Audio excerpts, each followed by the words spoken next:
Chapter 660. As the molten iron surged, silicon and manganese were oxidized first, and then the carbon in the pig iron was oxidized. At a temperature of more than 1,500 degrees, the carbon and oxygen in the air combined to form carbon monoxide. The heat released caused the furnace to boil. The flame ejected from the furnace mouth almost engulfed the blowpipe and the grate. This was why the grate was also covered with a heat-resistant coating. A large amount of carbon monoxide escaped and came into contact with the abundant air outside the furnace mouth. Then it burned violently, as if the furnace had been set on fire. For a moment, the roar produced by the expansion of the gas overshadowed the sound of the steam engine. Everyone could not help but step back in the face of this volcanic eruption. Only Roland stood with his hands behind his back, facing the hot wind, completely immersed in the roar of the steel flame. Unfortunately, the current technology could only inject air to smelt steel. If pure oxygen could be used in the future, the flame would be even brighter. The last to participate in the reaction were phosphorus and sulfur. When the oxides of these two and limestone formed slag, the flame began to recede. At this time, the molten iron had basically become steel. The lighter slag floated on top of the molten iron. As long as the converter tilted, the molten iron could be poured out of the tap like pouring tea. According to the rules of modern steel mills, at this time, slag-blocking balls, slag-blocking darts, infrared detection and other methods would be used to prevent the scum from flowing into the ladle. The current technology in Neverwinter was not capable of this, so Roland's solution was very simple. He did not pour the molten steel too thoroughly. When there was still a small amount of molten steel left in the furnace, he would directly lift the furnace and then pour it out with the slag. It was not a big deal to waste a little bit of molten steel. If he collected a lot of molten steel, he could put it back in the furnace and refine it again. To ensure the quality of the steel, the last step was to remove the excess oxygen in the molten iron. The continuous shipment of bauxite from Longsong's stronghold could act as a deoxidizer. A barrel of pure aluminum separated by Lucia was poured into the molten steel. The resulting alumina slag, along with the unreacted aluminum, floated to the surface. At this point, the whole steel-making process was completed. When the bright molten steel flowed into the mold and turned into pieces of dark red steel ingots, the officials in City Hall were so shocked that they couldn't speak. In this era, the main method of making steel was still at the level of forging steel. A steel armor could be passed down from generation to generation as a family heirloom. No one had ever seen steel being produced like flowing water. Even though the Star of Steel could produce steel in large quantities, most people regarded it as an accessory of the witch's ability. Without Anna and Lucia, this kind of steel could not be produced. But this time it was different. Seeing that ordinary people could do it without the help of witches, they faintly understood what it meant. There was only one Star of Steel, but there could be countless converters and workers. Steel was no longer a rare material. From now on, this strong metal would be produced in large quantities from the foot of the North Slope Mountain to replace the soft and fragile wooden and bronze wares. Roland, on the other hand, was very satisfied with the frightened expressions on the faces of the City Hall officials. If they could not be moved by the majestic beauty of the steelmaking process, they probably would not be a qualified leader. The workers might only see the steel ingots in front of them, but they should be able to see the future behind the steel ingots. So far, Neverwinter's coal and iron recycling industry had begun to take shape. From mining to smelting iron, from smelting iron to steelmaking, and finally to casting steel into all kinds of objects, this process could be achieved by ordinary people. Coupled with the rapid growth of the population and the popularization of education, Roland could already hear the sound of the steel wheel rolling over the earth. Of course, the quality of the newly produced steel still needed to be further tested by Lucia. According to the test results, the blowing time and slag removal formula could be slowly adjusted, but everything had finally begun. After completing a great undertaking, Roland did not stop at all. With the help of the memory replay in the dream world, he still had a lot of work to do. Now that the elementary textbooks had been updated and re-edited, he turned his attention to the higher-level mechanical teaching materials. Now that Neverwinter had the foundation of mass production of steel, the high-performance processing equipment was undoubtedly something he urgently needed. The first few batches of simple machine tools were becoming less and less suitable for processing high-end products. When faced with components such as Longsong cannons, heavy machine guns, and grenade fuses, they were somewhat inadequate. Where could he find the detailed drawings? The school library might be a good choice. When Roland was studying, he often went there, but he did not encounter the legendary encounter. Instead, he read a lot of miscellaneous books, many of which were related to the principles of mechanical design. After dinner, he went to bed early. Since wandering in the other world did not count as sleeping, the first day would be very difficult if he followed the normal schedule. In addition, there was no air conditioning in the apartment building, so it was impossible to catch up on sleep under the hot noon sun. He could only go to sleep early and use the energy he had saved in his dreams. When he entered the dream world, it was still a sunny midsummer morning. There were more than 10 missed calls on the phone beside the bed. Opening them, he saw that they were all from drug dealers, and the same was in his message box. "Brother, do you still have any armor? I have a friend who is looking for some filming time. Contact me immediately if you have any. The price can be higher this time. How about 700? Swords and sabers have also increased by 200. That's nice, right? But I don't need to use it. It looks quite scary. If you're not satisfied with the price, we can discuss it again. Big brother, can you answer me?" Roland directly turned to the last message, which was sent by the bank. It showed that the balance in his card had increased to 3,600 yuan, of which 1,500 yuan was the living expenses sent by Zero's family. The money would last him a long time. With a light tap of his fingers, he deleted all the messages, put on a short-sleeved shirt and shorts, and walked into the living room. Zero had not gotten up yet. Roland was too lazy to wait for the little girl to make breakfast. He went downstairs and found a noodle shop in the alley to sit down. "Boss, a big bowl of shredded meat noodles." Okay. Now that he had money, he should naturally enjoy it, right? It was a delicacy that even the king could not enjoy. After all, there was no rice in Greycastle. The boiled noodles were soon served. Roland ate breakfast while observing the apartment building across the street. Chapter 661. These losers from the Soul battlefield had obviously been completely accepted by the dream world. The most obvious thing was that although they had different colored hair, and their faces were very different from those of the city residents, no one felt that it was strange. For example, Roland himself had long gray hair, a high nose bridge, and light gray eyes. If he had been in the original world, he would definitely have attracted the attention of many people. Now, the residents were just like ordinary people. Young men were biting deep-fried dough sticks, carrying briefcases and newspapers under their arms. They were walking in a hurry, probably to catch the early bus to the company. The old people gathered in the open space in front of the apartment building in twos and threes.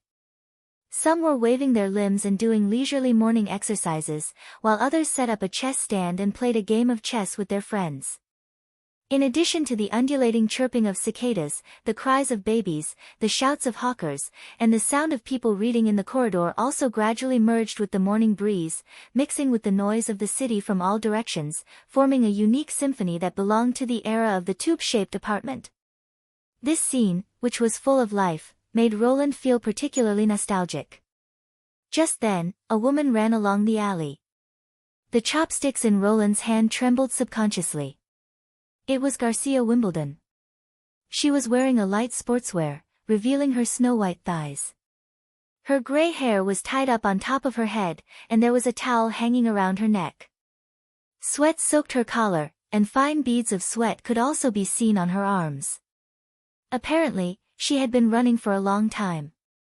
What surprised him was that the people in the alley all turned their gazes to her at the same time. Many of them even whistled, looking especially excited, as if they had seen a celebrity. Garcia ignored them and kept running. She passed through the alley like the wind, and finally disappeared at the entrance of the apartment building. "It's that Garcia," someone in the noodle shop exclaimed. "Am I right? If you get up early, you can see her. As long as the weather is good, she will run here for an hour every day. It's the first time I've met a character from TV. She looks much better than she does on TV. By the way, Garcia has an important match recently, right? No matter what, I support her. I hope she can win in the end." "Nonsense, she's a genius." Roland was greatly surprised by the discussions around him. Why did he feel that the residents here were very familiar with Garcia? What was the competition? Was she a rising star in the sports world? While the boss was wiping the table, he drank the last mouthful of soup, took out his wallet and asked, "Why, is that woman famous?" The owner looked at him in surprise. "You don't live here, do you? Everyone on Tongzi Street knows Miss Garcia." "I just moved here not long ago." Roland was even more curious. "What does she do?" "She's a martial artist." Pfft. He almost spat out his saliva. Cough cough. "What?" "Hey, you'll know when you watch TV. She's the most famous person in this area. It's also because she lives here that we can live here." "Why?" The owner pointed behind Roland. "Look over there." He looked back. He hadn't noticed it before, but now he realized that there was a big demolition painted on the wall of the shop opposite the alley. Demolition? Yes, the development company has long wanted to demolish this place and build a new skyscraper. They said that Tongzi Street was too old and unsightly in the bustling city. Bullshit. This is a cultural relic building. The owner sighed as he searched for the change. Those people want to move us to the suburbs. If Garcia hadn't exposed this on TV and won the support of many people, the developers would have started to drive us away. The corner of Roland's mouth twitched. That's really a bit too much. That's why we all support Miss Garcia. The owner smiled and slapped the change into his hand. Since you're a member of Tongzi Street, sooner or later you'll be her supporter. Although the dream world would use some unimaginable power to piece together some obviously inconsistent fragments, this was too inconceivable. What was a martial artist? A new event in the Olympic Games? And demolishing the apartment of souls? This place was connected to the door to the memory fragments, and the creator lived here. So it was thanks to Third Sister that he could live here. With mixed feelings, Roland returned to room 0825. Zero happened to walk out of the bedroom with sleepy eyes. Her hair was messy, and her dress was wrinkled. One side of her collar had slipped down, revealing half of her shoulder. "Uncle, you're up.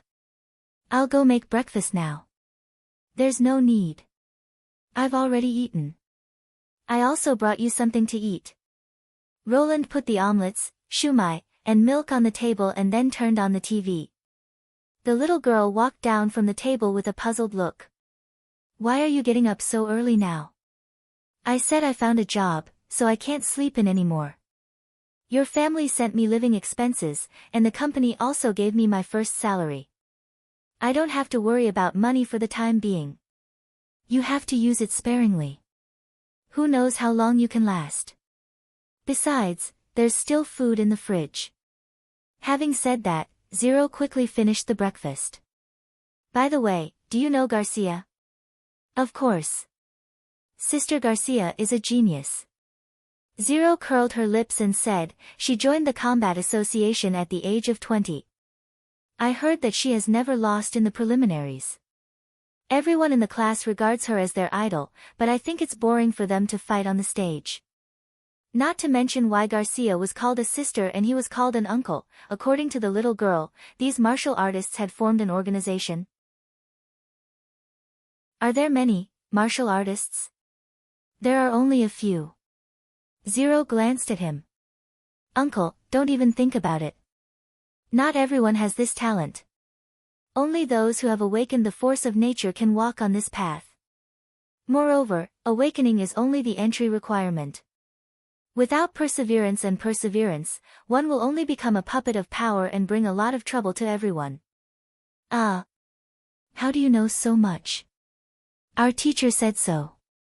He also said that if you have time to fantasize about becoming a martial artist, you should do more exercises and strive to be a useful person in society. After washing up in the bathroom, she picked up her school bag and walked to the door. I have a whole day of classes today. I'm leaving.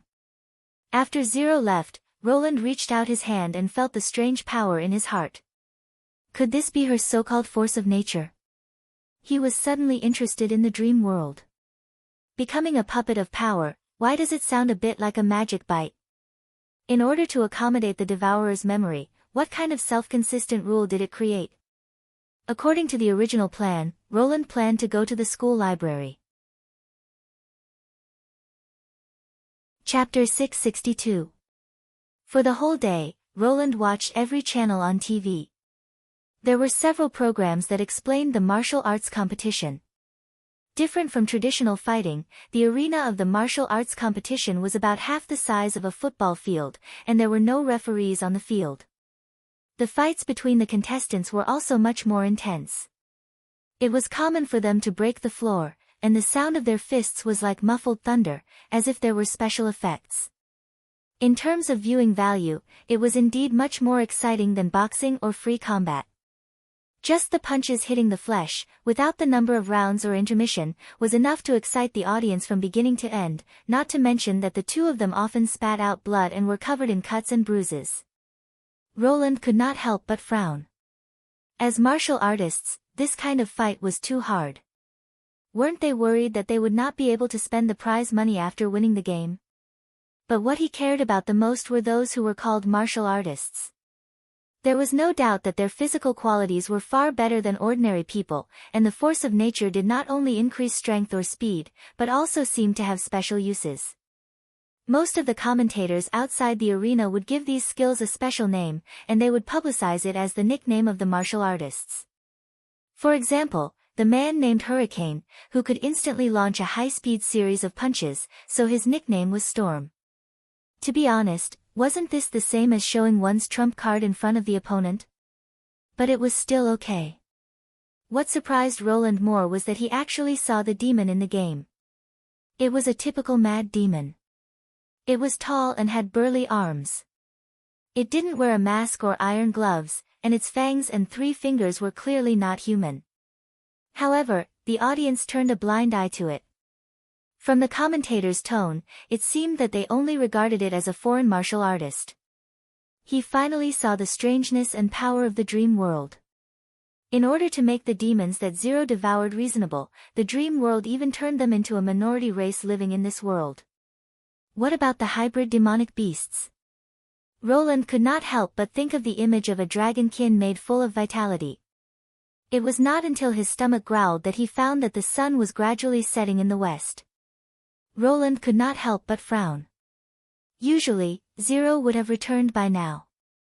According to the diary, her school was on Zhongshan Road, which was about 3 kilometers away from her apartment. She could get home in 10 minutes by bus. The cram school ended at 5:30 p.m., and it was already 6:15 p.m.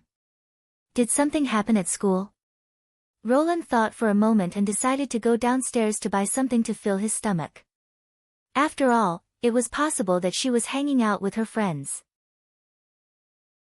In the summer, the sky wouldn't be completely dark until around 8 o'clock. It wasn't strange to use this time to play in the park or the arcade. He was the landlord, not the nanny. Even if he went to school at this time, he might not be able to see her. It was better not to be a busybody. She was just a little girl. No matter how diligent she was, she would occasionally want to slack off. This time, he would make dinner.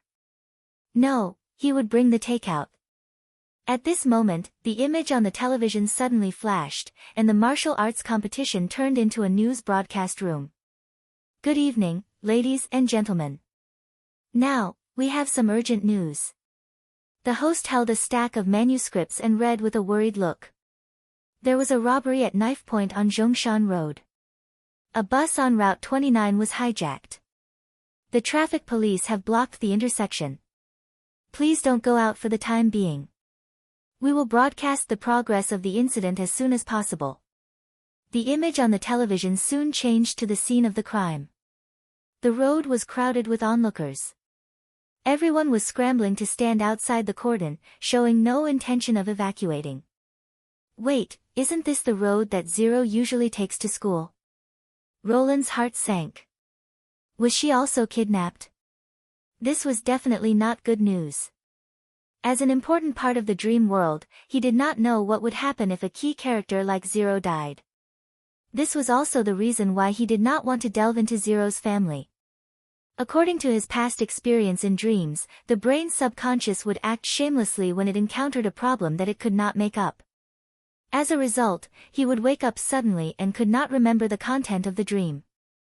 Before he emptied his deep memory, Roland absolutely did not want to end this dream world prematurely. Not to mention the many residents in the apartment of souls. If they also had the gate of memory fragments, it would be excellent information for him to learn about the real world. Of course, it was also possible that Zero's existence had no effect on the dream world, but he did not want to take this risk. Thinking of the strange power surging in his body, Roland decided to go to the scene to see if he could be of help. After leaving Tongzi Street, he ran along the busy road. The heat surged and circulated in his body, so he did not feel tired at all. Even though he was running at a high speed, Roland could still easily control every part of his body and nimbly avoid the passers-by on the street. The 3-kilometer distance was shortened by the speed of a 100-meter sprint. In just 8 minutes, he arrived at the scene of the accident. However, to Roland's surprise, as soon as he squeezed into the crowd, he found that the robber had surrendered and was being interviewed in tears, saying that he was just impulsive. The onlookers booed and dispersed as usual. The traffic police were also clearing the roadblocks and preparing to resume traffic. The corner of Roland's mouth twitched. Didn't they say that the police would always arrive after the incident was over? Besides, he did not see Zero among the passengers who got off the bus.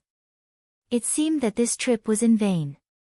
As he was about to go back, a faint cry for help came from the narrow alley. Roland was startled and looked into the alley. Although the sun had not completely set, the light had been completely blocked by the tall buildings on both sides. It was pitch black inside and he could not see anything clearly. Was it an illusion? He slowly walked to the entrance of the alley. After a few minutes, he once again heard a faint cry for help. There was really someone inside. At this time, he should call the police for help. Roland looked back at the bus, only to find that the police had escorted the robber into the police car and were driving away. It was obviously too late to stop them. Should he pretend that he did not hear it? But he clearly felt that something in the alley was attracting him.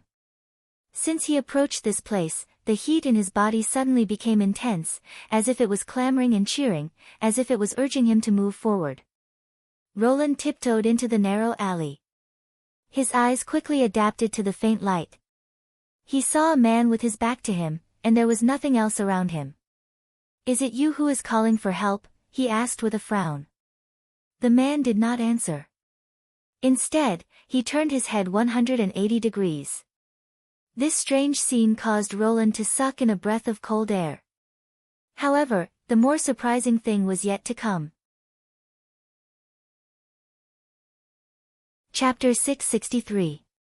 Is this magic power? Roland thought of Nightingale's description of magic power. However, in his eyes, this rotating cyclone was more like a galaxy. The brightest nucleus was in the center, surrounded by several spiral arms revolving around the nucleus. Although it was only the size of a palm, Roland could feel the endless details and surging power contained in it. "Are you a martial fighter?" The man suddenly opened his mouth, and his voice was hoarse as if there was a leak in his throat. "You've got the wrong person." Roland was on high alert. "You're right." The burnt-faced man also turned around, but his head did not move. "You smell sweeter. If you were a girl, I might be interested in your words." Roland looked at the man's possible weak points and asked, "Are you the one who was backfired by the magic, no, the force of nature?" Force of nature. The burnt-faced man snorted disdainfully through his almost ruined nose. They have no idea where this force comes from, let alone its nature. You say it like you know. Hell, was this still his dream? I can't tell, but I can feel it. It doesn't belong to this world. It's a gift from the gods. The man grinned.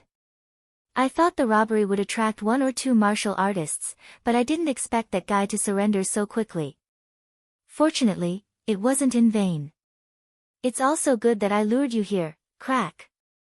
Before the burnt-faced man finished his words, Roland had already started to attack. As the saying went, the one who strikes first gains the advantage, and the one who strikes later suffers the misfortune. Roland could tell from the man's tone that he was a dangerous person. It was not a wise move to wait for the enemy to finish talking. According to Roland's childhood fighting experience, the most important thing was to gain the upper hand by making a show of strength. He swung his fist and punched his opponent's forehead. His speed was as fast as lightning. Considering that his strength had greatly increased, he did not use his full strength in this punch. Even so, he could feel his cheekbone cracking under the fierce punch. The burnt-faced man was directly sent flying. The heat in his body boiled, as if it was rejoicing for this attack. After the man fell to the ground, he rolled twice and crashed into the wall before stopping. Just as he was about to struggle to get up, Roland chased after him without hesitation. This was the dreamscape. His opponent was also not human, at least not an ordinary person. No ordinary person could continue fighting with their cheekbone broken. He neither cried out in pain nor begged for mercy. From this point, it was tantamount to kicking himself out of the human category. Roland felt that his consciousness was extremely clear. Although the surging heat filled his entire body, it didn't make him feel dizzy at all. After gaining the upper hand with a show of strength, the second move was to beat the enemy when they were down. This time, he didn't hold back. Without any technique, it was as if he was punching a sandbag. Obviously, the burnt-faced man did not expect such a situation and could only try his best to resist. However, as Roland's strength increased, his defense quickly lost its effect. His hands, which were used to block, were broken into pieces, and his sternum and ribs were all broken. Every punch was like punching a piece of tofu. The man's hard muscles gradually turned into a puddle of mud. If he were an ordinary person, he would have been killed. You're so pretentious. Roland cursed as he punched the man. What's so great about turning your head around? Do you think you're in a horror film? To be honest, when he first entered the alley, he was really shocked by the burnt-faced man's way of showing up. How could he play tricks in front of the creator of the dreamscape? Why didn't he go to heaven? It's impossible. The burnt-faced man's voice had completely changed. Roland could barely hear what he was saying. Why can't I use it? Use what? Roland noticed that the cyclone above the burnt-faced man's forehead was spinning slower and slower. He tried to grab it, only to find that it had become solid. Use this ball of magic power. No, don't touch it. Since the burnt-faced man said no, Roland had to do it. He pressed the burnt-faced man's head with one hand and pulled the cyclone with the other. When the heat flow in his body reached its peak, the cyclone was pulled out by Roland. The burnt-faced man immediately fell silent and collapsed to the ground as if he had lost all his vitality. After falling into Roland's palm, the cyclone changed from crimson to white on the inside and blue on the outside. It looked more like a galaxy now. However, it did not stay in Roland's hand for long. After it started spinning again, the cyclone shot out a beam of dazzling light into the sky, leaving a silver line between the sky and the earth. After a few seconds, the light disappeared without a trace. At this moment, Roland noticed that the warm current in his body had calmed down, and as if he had obtained great satisfaction, he felt an indescribable sense of satisfaction all over his body. He was completely at a loss. Maybe this world was much more complicated than he had imagined. Glancing at the burnt-faced man who was lying on the ground like a dead man, Roland twitched his mouth and left the alley. It was already dark when he returned to the tube-shaped apartment on the side of the long street. The light in the corridor attracted a swarm of flying insects, which made annoying buzzing sounds. He took out the key and inserted it into the keyhole under the dim light.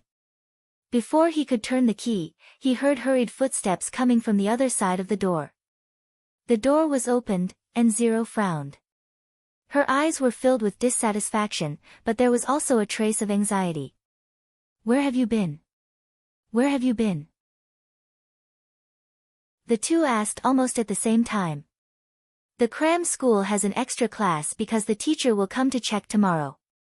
The school is closed for the day." "I went to find you." "Find me?" The little girl asked doubtfully. "Yes, you didn't come back on time." Roland laughed. He rubbed her head and walked into the room. 3 dishes and a soup were placed on the table, but the bowls and chopsticks were still clean. Obviously, Zero had been waiting for him. That was why she came here as soon as she heard the sound of the lock being unlocked. "Let's eat." Roland sat at the table. "I'm starving." "Are you worried that I'll be cheated by strangers?" She glared at him. "I'm not a child anymore. Just wait for me at home next time." Roland could not help but roll his eyes. Are junior high school students so sensible now? He remembered that when he was at this age, he was crazier than a dog. When he had spare change, he would go to the game hall. When he had no change, he would go to the back mountain to catch cockroaches. He would not go home until it was dark. Compared to this little girl, it was like heaven and earth. An inexplicable sense of guilt welled up in his heart. "By the way, you have a holiday tomorrow, right?" "Yes." Although Zero still looked a little angry, her expression had softened a lot. "What's wrong?" "Accompany me to the library," Roland said while eating. "I'll buy you something." "Buy something?" Chapter 664. After 2 days in the dream world, the gray slate roof of the castle appeared in front of Roland again. He stretched out his hand, repeatedly clenched his fist and opened it. Except for the strange heat flow, his every move was exactly the same as the one in the dream world. If he could not escape by falling, he would not be able to distinguish the illusion from reality. Could the brain really simulate to this extent? Roland could not help but feel doubtful. Especially the cluster of stars that looked like a magic cyclone. He had never seen the real appearance of magic power. If the force of nature was based on magic power, it should be blurred in the dream world. Coupled with the weird burnt-faced man and the heat flow that resonated with the cluster of stars.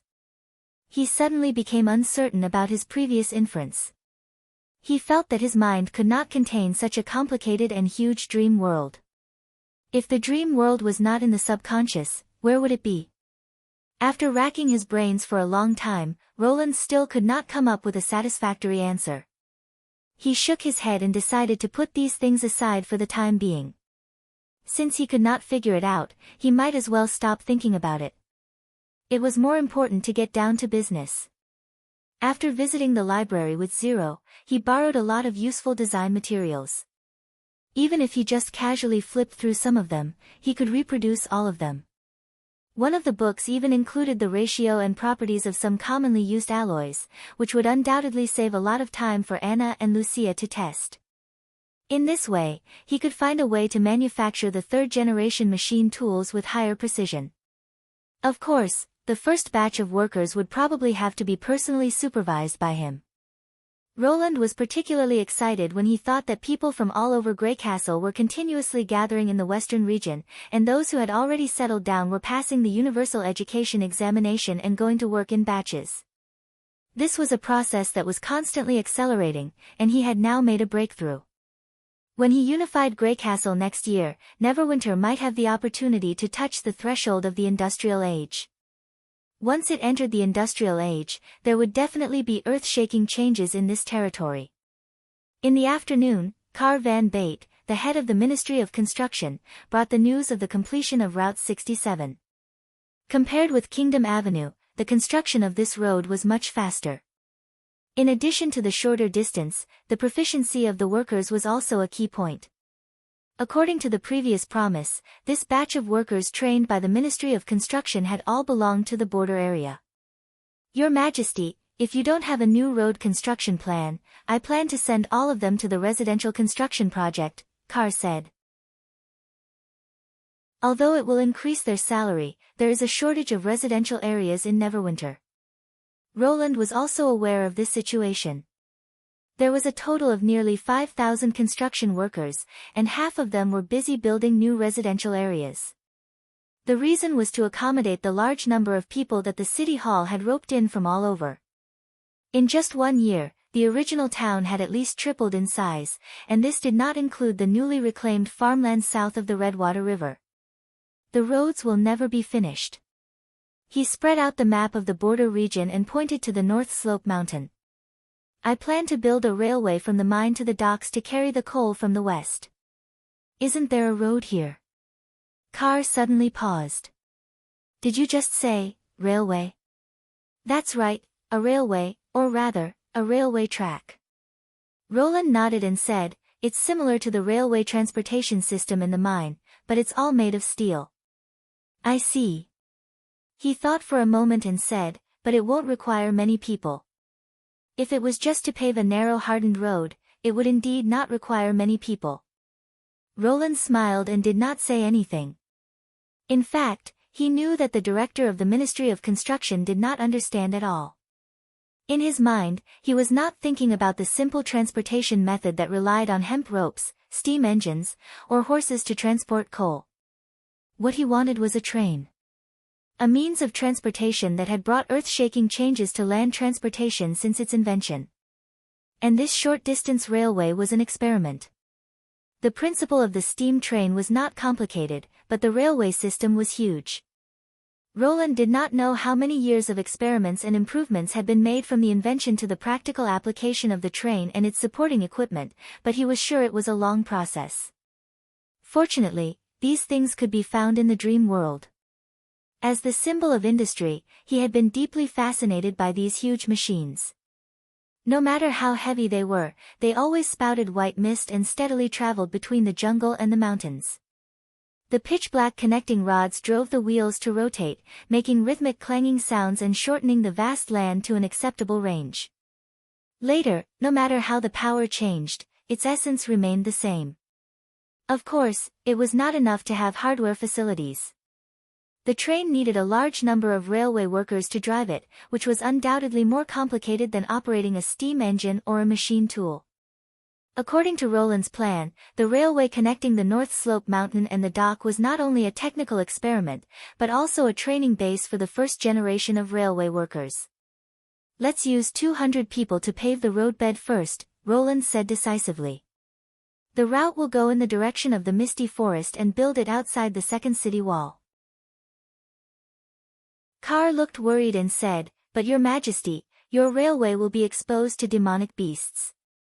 They're not interested in steel, and I don't intend to finish it before the months of demons, he said carelessly. As for next year, we won't hide behind this mud wall anymore. Don't you think the border area is getting more and more crowded? You mean, we'll expand to the barbarian land. The resources there are no less than those in Greycastle. Roland pointed to the vast fertile land in the northwest of the impassable mountain range. If we want to fight against the demons, we can't just rely on a thin mud wall. If the Battle of Divine Will broke out and the demons put the third obelisk in Tequila, the outpost might be close to the foot of the impassable mountain range. Defending the gap in the western region was almost certain to fail.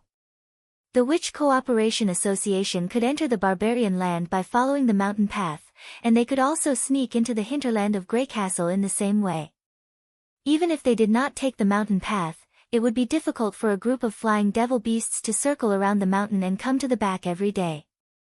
Only by turning the impassable mountain range into a city wall could the safety of the kingdom be protected. If the Longsong cannons were set up on each mountain, Roland's new town would be within the range of their shooting range. There was no river connecting this area to the interior, so the only way to quickly transport resources to the barbarian land was to rely on the railway.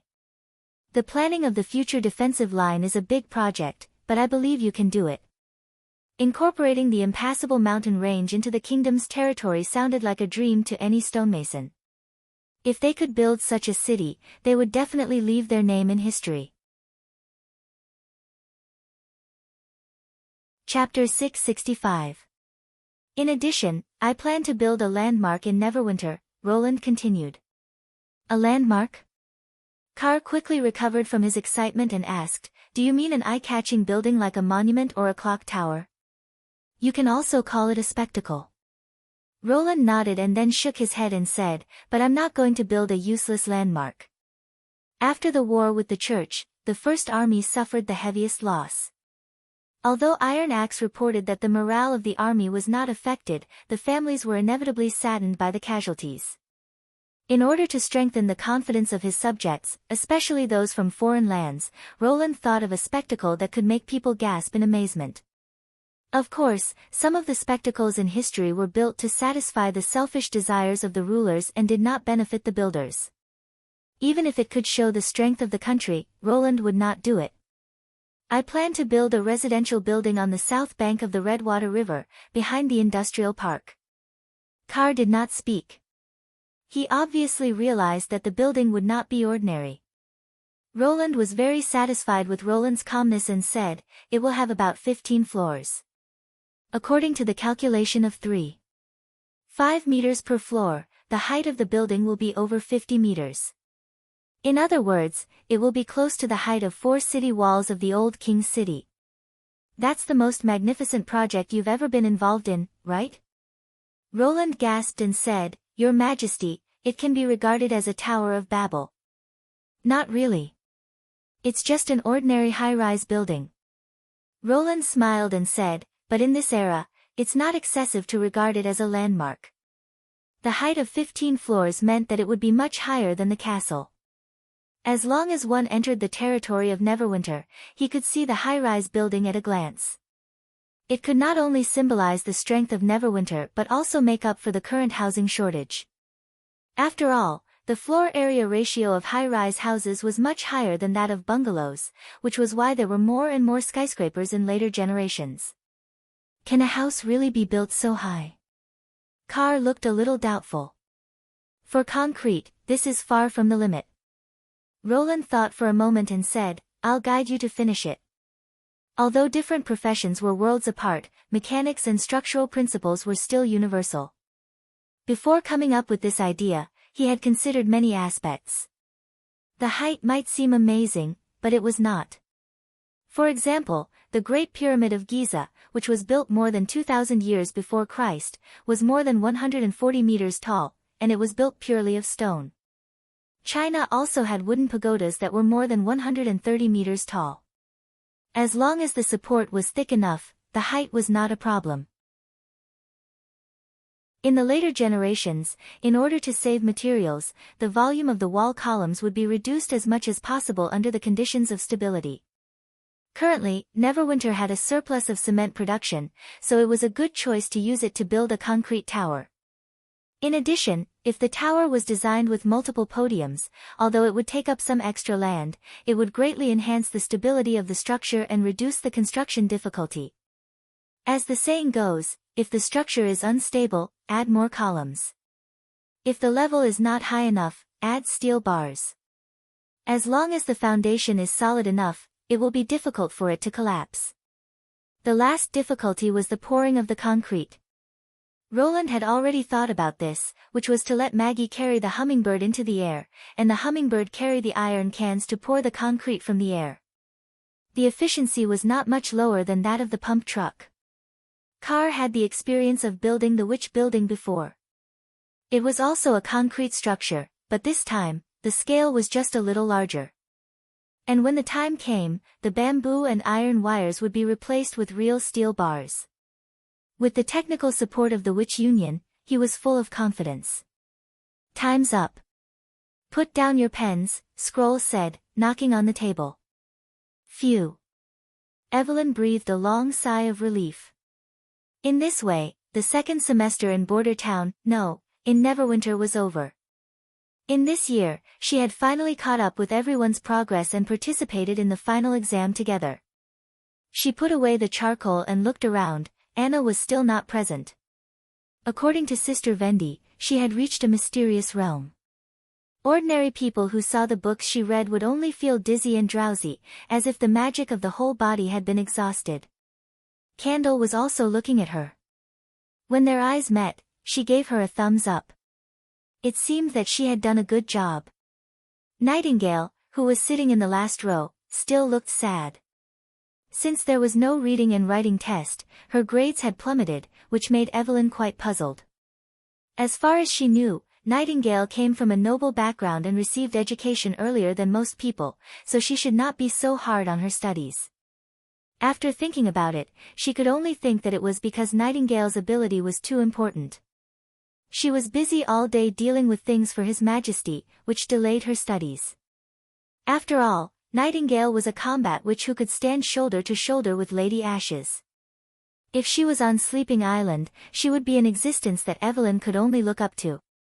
For example, Agatha, Lucia, and Lily, who were in the first row, always got high scores easily.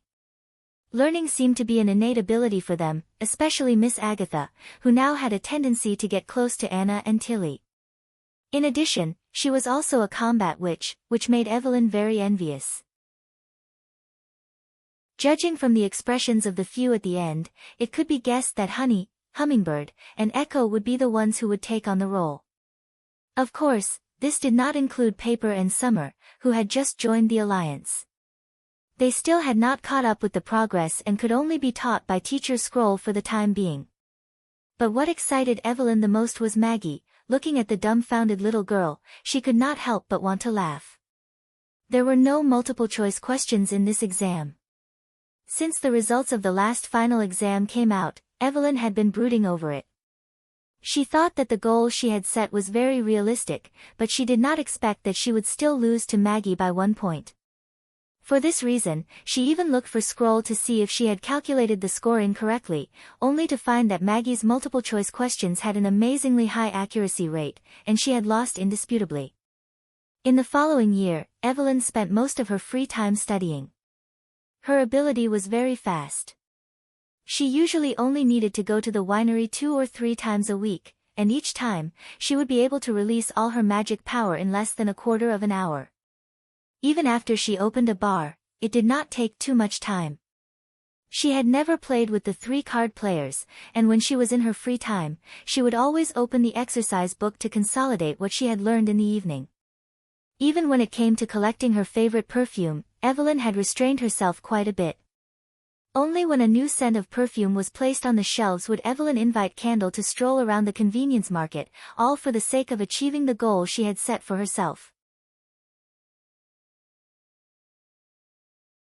Chapter 666. 3 days later, Evelyn knew her final results. Out of the 150 marks on the comprehensive test paper, she got a delightful 113 points. According to her usual practice, this could be regarded as a superb performance. Since Scroll went to the Longsong area with His Majesty to check the work, it was Sister Vendi who informed her of the results. She also specially patted Evelyn on the shoulder and encouraged her with a smile. Good answer. Her Highness Tilly will be very happy to know this. Keep it up. I will continue to work hard. Evelyn nodded vigorously and turned back to find Candle.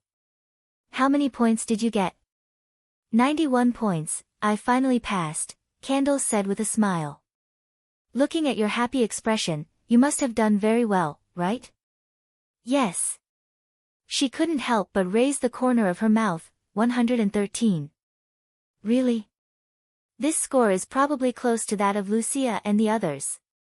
Candle said in surprise, do you want me to ask for you? No, they must have done better. Evelyn waved her hand. I only need to know Maggie's score. Perhaps the next target could be Lily or Lucia, she thought to herself. Her ability was indeed very poor, but it was inborn and she couldn't change it. Learning required hard work to make progress, and even an ordinary person could become charming. She didn't want to lose to anyone. She also wanted to be as knowledgeable and talented as His Majesty.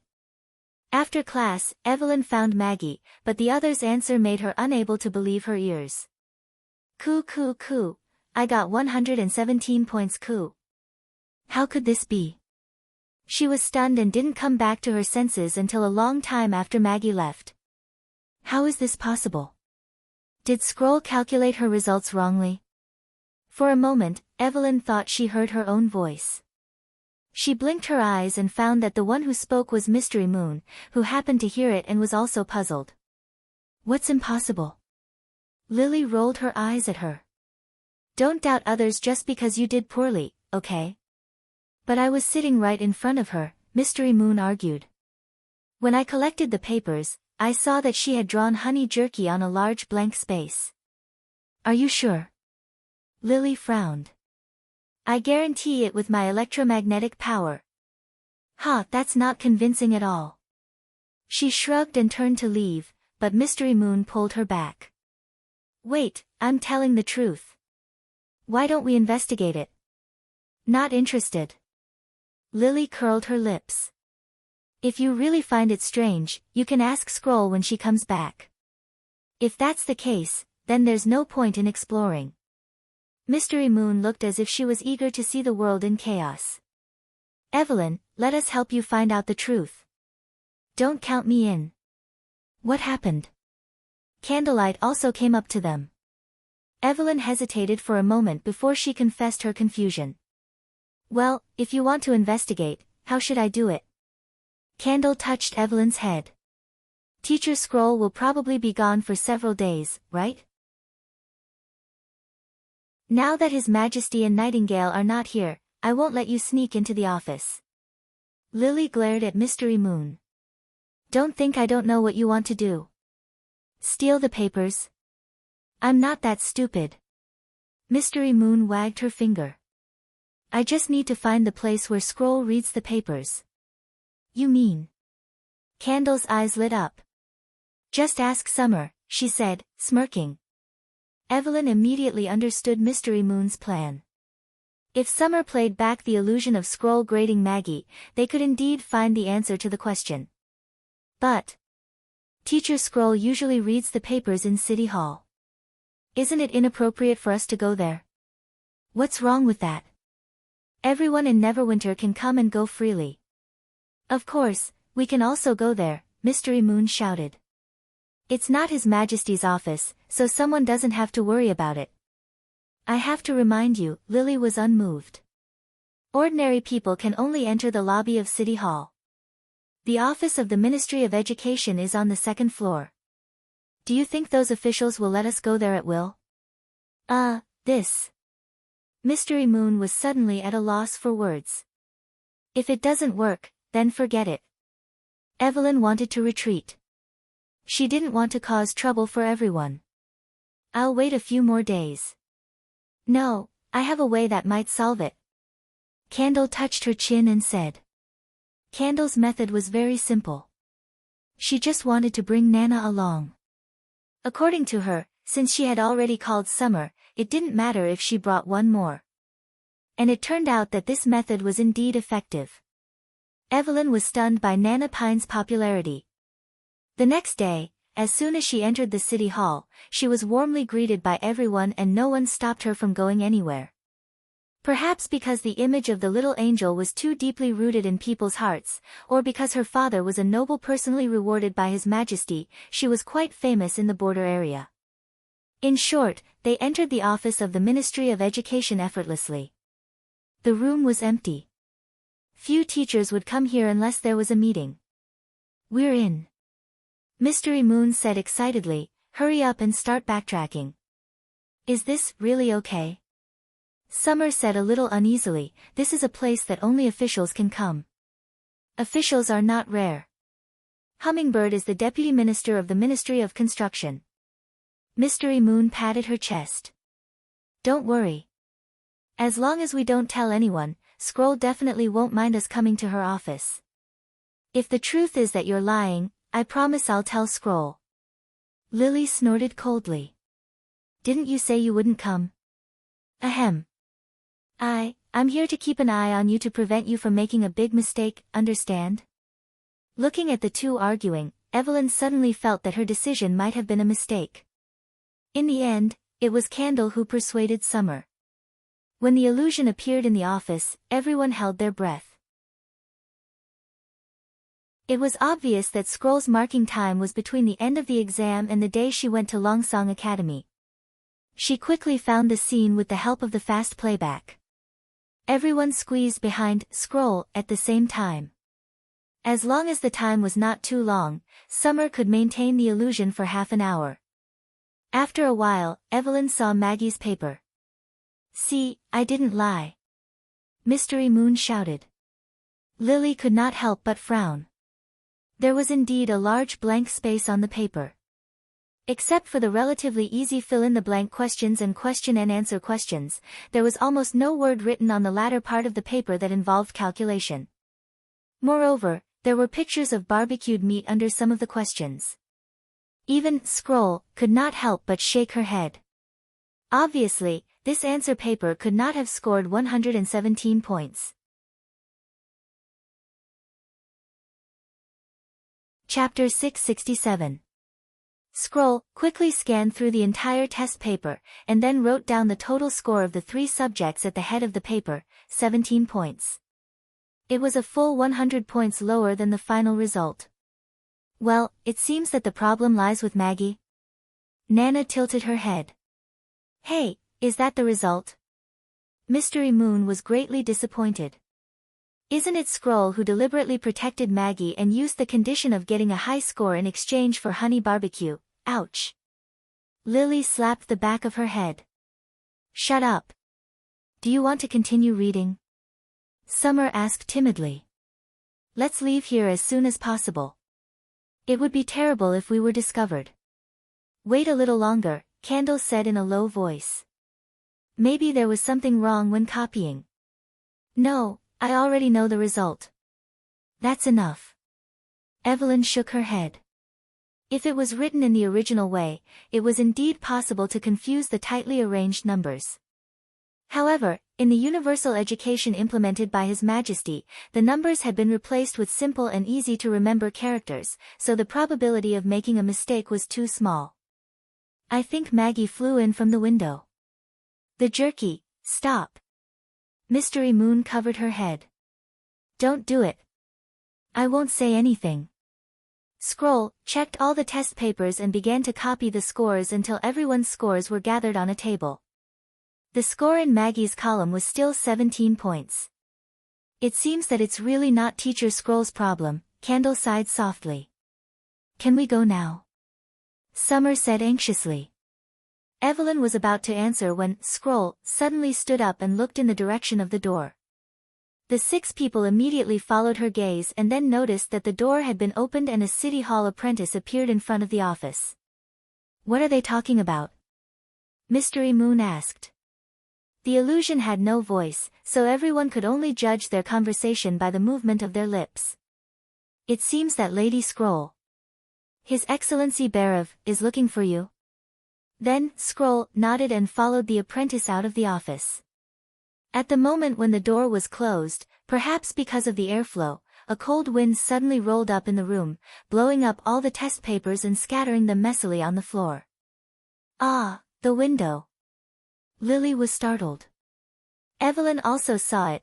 The window that was originally closed was now opened a small gap. It could only be said that Scroll didn't close the window properly, and the airflow generated by the opening and closing of the door caused the window to crack open. As the autumn wind blew, the window swayed back and forth, opening wider and wider. Not long after, another strong gust of wind smashed it back into the window frame. Although no sound could be heard, it was obvious that the force of the impact was not small from the way the glass shook. A jaw-dropping scene occurred. A gust of wind swept through the office again, scraping the pen holder onto the table. The quill knocked against the mouth of the ink bottle and flew up, landing right on the result sheet. The tip of the quill was the first to touch the ground. It brushed past the grid with Maggie's score, leaving a short vertical line. The original score of 17 became a 3-digit 117. Someone probably heard the loud noise coming from the office, for the door was pushed open again. The apprentice who left with the notice first looked around, and then walked in surprise. She went to the window, closed all the windows, and then squatted down to tidy up the office for Scroll. She didn't leave until all the documents were rearranged and neatly placed on the desk. Satisfied, she tiptoed away. Is that what happened? Evelyn and Candle looked at each other. It was not a mistake in the book, nor was it Maggie's deliberate deceit, but was caused by an accidental wind? Evelyn could already guess what happened next. Scroll received His Majesty's order to go to Longsong and handed the result sheet to Vendi. Vendi wasn't the examiner, so even if she was confused about Maggie's score, she wouldn't question Scroll's judgment. Under Mystery Moon's persistence, the truth has finally been discovered. Mystery Moon looked up and said, the culprit is Teacher Scroll. It's the wind. Lily said, gnashing her teeth. But if Scroll had closed the window, the wind wouldn't have messed up the papers and blown away the quill, right? How could you say that? No, Nana said thoughtfully. If that's the case, it should be His Highness Roland's fault. He built the new city hall here. Not only did he expand it, but he also added 2 more floors. Without this extra second floor, Scroll couldn't have judged the papers here. You're right, so the culprit is His Majesty? That's enough. Excuse me. Can I finish now? Summer looked so anxious that she was about to cry. Sorry, it's enough. Evelyn patted her on the shoulder. Thank you. Let's go. Hey, are we leaving now? Maybe we can find the papers for the next quiz in Scroll's office. Mystery Moon stopped in front of everyone. This is your real purpose of coming here. Lily rushed forward. I won't let you mess around. I was just saying. In the end, the investigation ended like a farce. After saying goodbye to Candle, Evelyn returned to the witch building alone. Although the truth had come to light, she could not calm down at all. For some reason, the flying paper and the falling quill kept appearing in her mind. Their trajectories were irregular, but at the last moment, they formed a clever and perfect result. Not only the paper and the quill, but also the airflow caused by the door and the time taken by the apprentices in and out all played a part in the result. Without any of these conditions, the score could not be changed. However, these conditions were unconscious and chaotic. So, it was the same for bartending. When adding various ingredients to the wine, one could not taste each taste in turn when tasting it. They fused and influenced each other in the wine. Every taste that could be accepted by people needed countless attempts, and sometimes a coincidental combination would create a unique taste. Evelyn could not help but think of the microscopic spheres that His Majesty had mentioned. They were always making disorderly disturbances, each seemingly unrelated, but as a whole, they could show wonderful characteristics. She closed her eyes and felt that something was about to come out of her heart. The world was full of chaos. But the result was hidden in the chaos. It was as if it was predestined. Evelyn suddenly opened her eyes and reached for the glass of water on the table. The cold water that had been left for a day rippled, and then the color changed, as if a drop of paint had been poured into it. The water gradually turned into an orange-red color, and a fragrance that she had never smelled before floated into her nose. She hesitated for a moment, and then stuck out her tongue to lick it. An indescribable sweetness suddenly filled the tip of her tongue. It was slightly astringent, but the rich and mellow sweetness was incomparable to any kind of drink. It was like a mixture of juice and milk, but also like a mixture of tea and honey. Evelyn could not accurately describe the taste, but she was sure of one thing. Chapter 668. A week later, Roland returned to the border area from Longsong's stronghold. As soon as he entered the castle, he received 2 pieces of good news. The first one was from Berev. Your Majesty, the astrologers from the Old King's City have arrived in Neverwinter 3 days ago. Together with craftsmen, apprentices, and their families, there are 312 of them. I've arranged for the 9 astrologers to stay in the Foreign Affairs building and the others to stay in the reception area. They're finally here. Roland thought for a moment and then ordered, hold a welcome banquet in the square in the evening. I want to let the people know that there's another school of sages in Neverwinter. Like alchemy, astrology had a high reputation among the people. Generally, only the king's city would have both of them. Now that all the astrology association had gone to the western region, it was easier for people to accept Neverwinter as the new king's city. However, Roland did not need this school of astrology. What he really wanted was the astrologer's ability to calculate. They were definitely at the forefront of mathematics in this era. Whether it was calculating the calendar or estimating the orbit of the stars, they needed a lot of calculation. With the relevant knowledge of intermediate and advanced mathematics, they would undoubtedly be able to further improve their original foundation. He planned to set up a school of mathematics so that these people could devote all their time to calculation except for the occasional observation of the star of extinction. In this era without computers, it was the most efficient choice for many scholars to complete some complex calculations together. Whether it was laying rails, building large ships, installing long-song cannons on the mountains, or writing shooting manuals, he would need their help. Yes, Your Majesty. Berev nodded and then asked, "May I know about your trip to Longsong?" There were a lot of problems. Facing the director of City Hall, Roland did not need to hide it. The second-level City Hall of Longsong has been found to have malfeasance and corruption. Scroll found a lot of falsified accounts. Even among the batch of officials transferred from the border area, she caught 2 embezzlers. Hearing this, Berev could not help but swallow his saliva.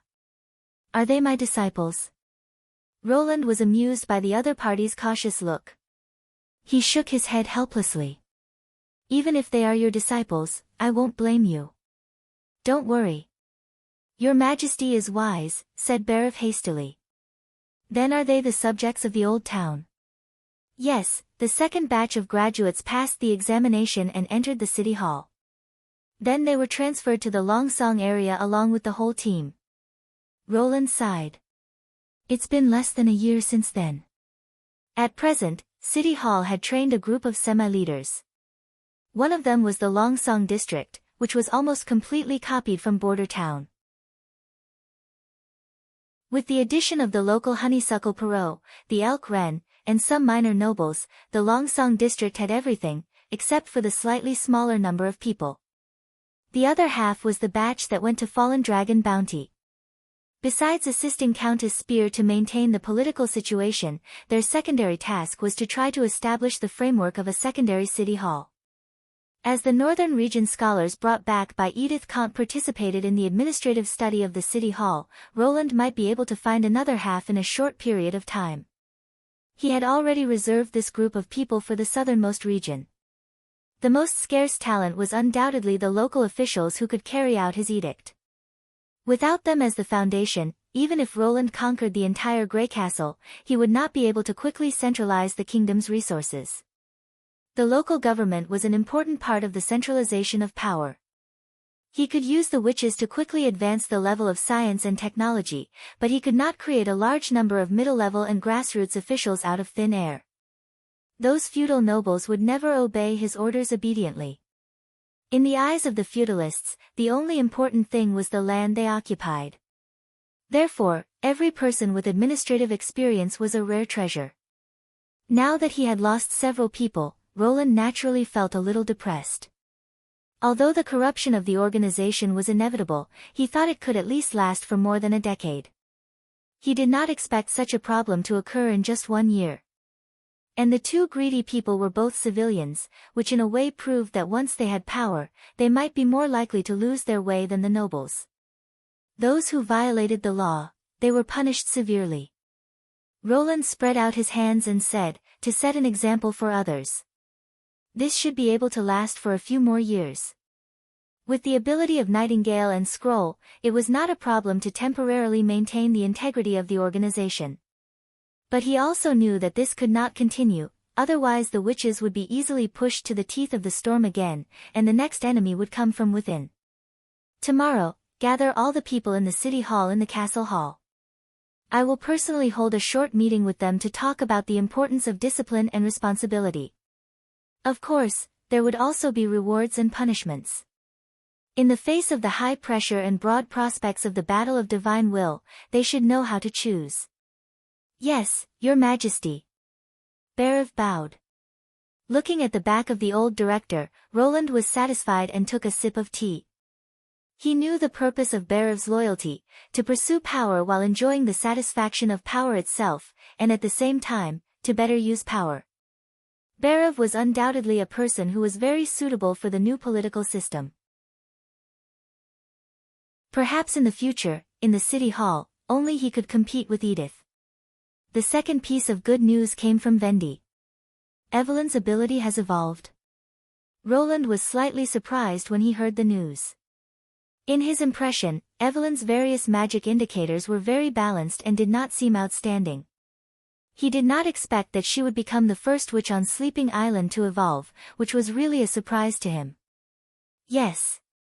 Agatha has confirmed this, but... Vendi smiled bitterly. After the evolution, her ability is too strange. I don't know how to describe it. Bring her to see me in the office, he said with great interest. Evelyn walked into the third floor of the castle with several glass bottles. Roland noticed that each bottle contained a liquid of different colors. Her magic power looks like a gray ball. Nightingale's voice came into his ears. But the shape is not fixed. What about the total magic power? The degree of growth is good. Currently, it's between Leaf and Agatha.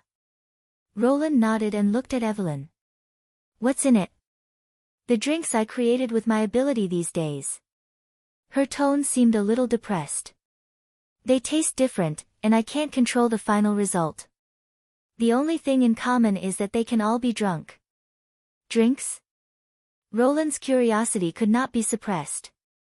He found a few teacups and poured himself a cup of each. When he took the first sip of the light blue drink, he tasted an indescribable delicacy. It was like a mixture of many kinds of fruit juices, with a trace of refreshing coldness.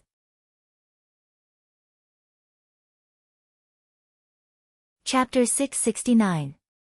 The next few drinks were an eye-opener for Roland. Some were like coffee, slightly bitter but emitting a strong fragrance. Some were like soup, delicious and warmed the stomach. The most unique one was one that he could not even remember.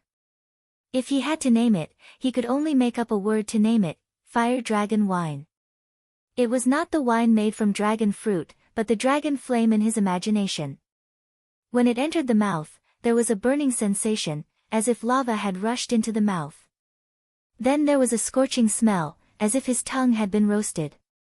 Finally, there was a juicy fruit fragrance, mixed with the slightly intoxicating taste of wine. The longer it was kept in the mouth, the longer the aftertaste. If it was in winter, it would definitely be an irresistible drink.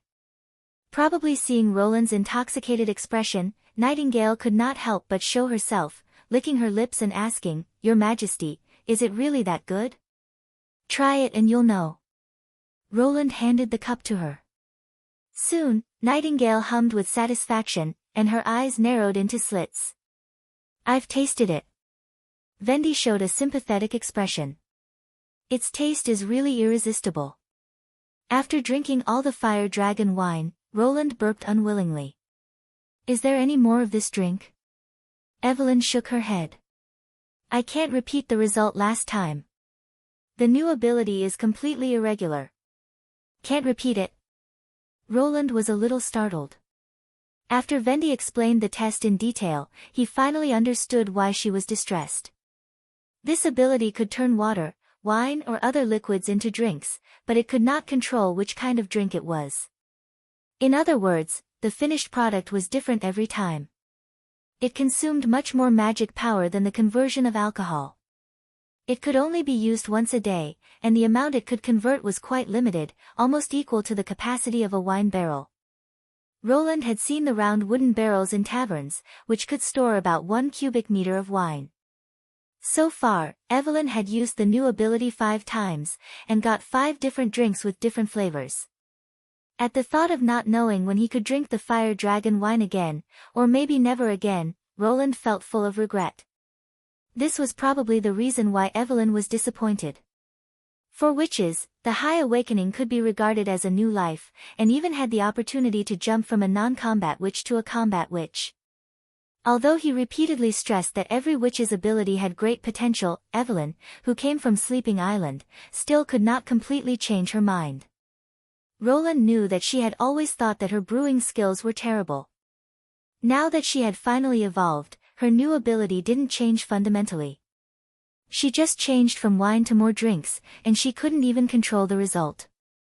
She was even more depressed. He did not have a good solution to this. It usually took time to change stereotypes. When a large number of assistant witches shone in Neverwinter, the witch's mentality would naturally change. But he absolutely did not think that this ability was useless. The Age of Great Voyages, which started in the pursuit of spices, and the Silk Road, which flourished because of the trade of porcelain and silk, all proved that people had a demand and desire for luxury goods. These drinks were indisputable luxury goods, the exquisite taste, the unique feeling, and the beauty that added a touch of brilliance to this boring world. No matter which era it was in, it would be sought after by people. And it almost cost nothing. For example, if the Fire Dragon wine was sold to the fjords and other kingdoms, it would not be strange to exchange it for the same weight of a golden dragon. There would always be some rich merchants and nobles who had too much money to spend who would pay for it. As for the war caused by greed for luxury goods, they should be thankful that Roland did not rob them. Robbing Neverwinter was no different from committing suicide. Evelyn was undoubtedly a moving mountain of gold. Moreover, trade was not the only use of the drinks. Historical experience had taught him that things that were widely loved by the masses could often play a role in spreading culture and ideas. In addition, in the arduous war years, if the soldiers fighting on the outer edge of the impassable mountain range could drink a bag of drinks transported from Neverwinter to the front, it would definitely greatly boost the morale of the army. It could strengthen the unity of the people and stabilize the confidence of the people to fight against the battle of divine will. In the future, in addition to high alcohol conversion, I'll specially build a drink storage for you, Roland said decisively. You can use all the remaining magic power on the new ability. I believe that everyone who drinks it will be fascinated by it. Okay. Your Majesty. Although Evelyn agreed, she still looked a little doubtful. She did not realize her own value.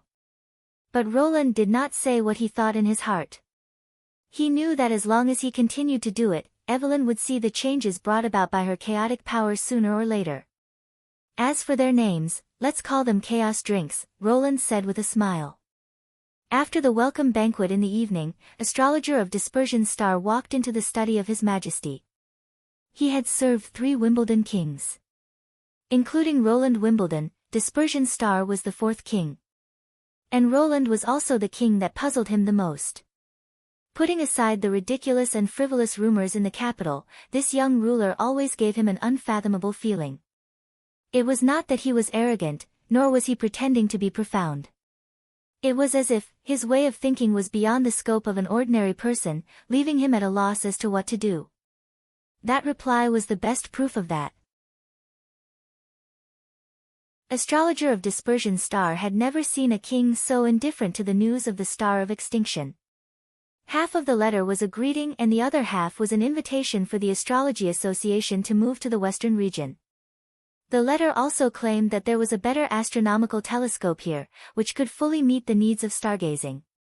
At the end of the letter, Roland unhurriedly mentioned that Neverwinter had found new clues about the bloody moon and needed to discuss with the astrologers. Roland read the whole letter without surprise or fear, as if he had casually answered, "Oh, I see." Actually, even when Roland Wimbledon first appeared in the observatory and learned about the existence of the Star of Extinction, he was not too surprised. Even though it was a blessing for the people to have such a calm and collected king, the feeling of not receiving too much attention when his lifelong pursuit had finally been realized was still a little uncomfortable.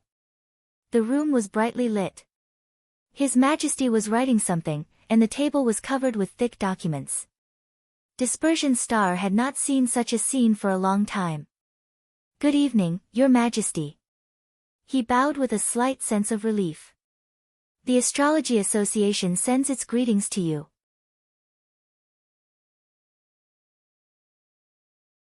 Chapter 670. Is it about the prophecy of the bloody moon? Dispersion Star sat down and asked. That's part of it. Since you mentioned it, let's start with it. The young king smiled and poured him a cup of tea. This action made the scholar feel quite flattered. Compared to the few times he had met Timothy, Roland was undoubtedly much more approachable. The rumor about the bloody moon started more than 1,000 years ago. At that time, there was neither Grey Castle nor Wimbledon. But your majesty, the history of the bloody moon has only been recorded for more than 450 years. It's not that there are no records, but that it's been deliberately concealed. Roland changed into a more comfortable position in his chair. There's still a long time. Let me tell you slowly. Then, the scholar heard an incredible and shocking story. It crossed the uninhabited barbarian land and traced back to the land of Dawn more than 1,000 years ago. It told him about the endless war between humans and demons, the symbol of the bloody moon and the witch empire, and the origin of the four kingdoms and the church. If it was not the king who told him this, he would have called it absurd. However, Roland did not look like he was joking at all. When Roland finished his speech, Dispersion Star found it hard to breathe. He had always thought that the doomsday was a divine punishment from the gods, the rising of huge waves in the sea, the shaking of the earth, and the intermingling of underground fire and heavenly thunder. Although it was terrible, it was not enough to destroy all human beings. As long as preparations were made in advance, a considerable part of the city could be saved. However, according to His Majesty, the bloody moon was the signal of the demon's attack. Moreover, humans had failed twice in this conquest that lasted for thousands of years. If they failed again, they would be completely wiped out. Your Majesty. Dispersion Star's voice became hoarse. Where did you learn all this? The Witch Empire and the Church. Roland stretched out 2 fingers. The establishment of the four kingdoms was related to them, and Grey Castle is no exception. In addition, I've dealt with demons in the west of the Western region. They have their own civilization and army. They are a veritable alien race. Then, what is the smile of the gods? No one knows. Maybe we'll find the answer after the Battle of Divine Will. Dispersion Star fell silent. He did not know whether he should believe this horrifying story or not. However, he soon realized that this was related to the survival of Grey Castle and the continuity of the Wimbledon family. As a king, Roland would not deceive him. Because it was meaningless. If he took this as the truth, it would explain His Majesty's attitude towards the witches. If their power did not come from the demons, they would naturally not be the enemy of humans.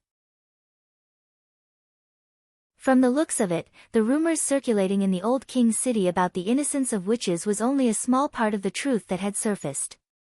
His Majesty did not release all the information, but carefully hid the facts that could easily cause panic.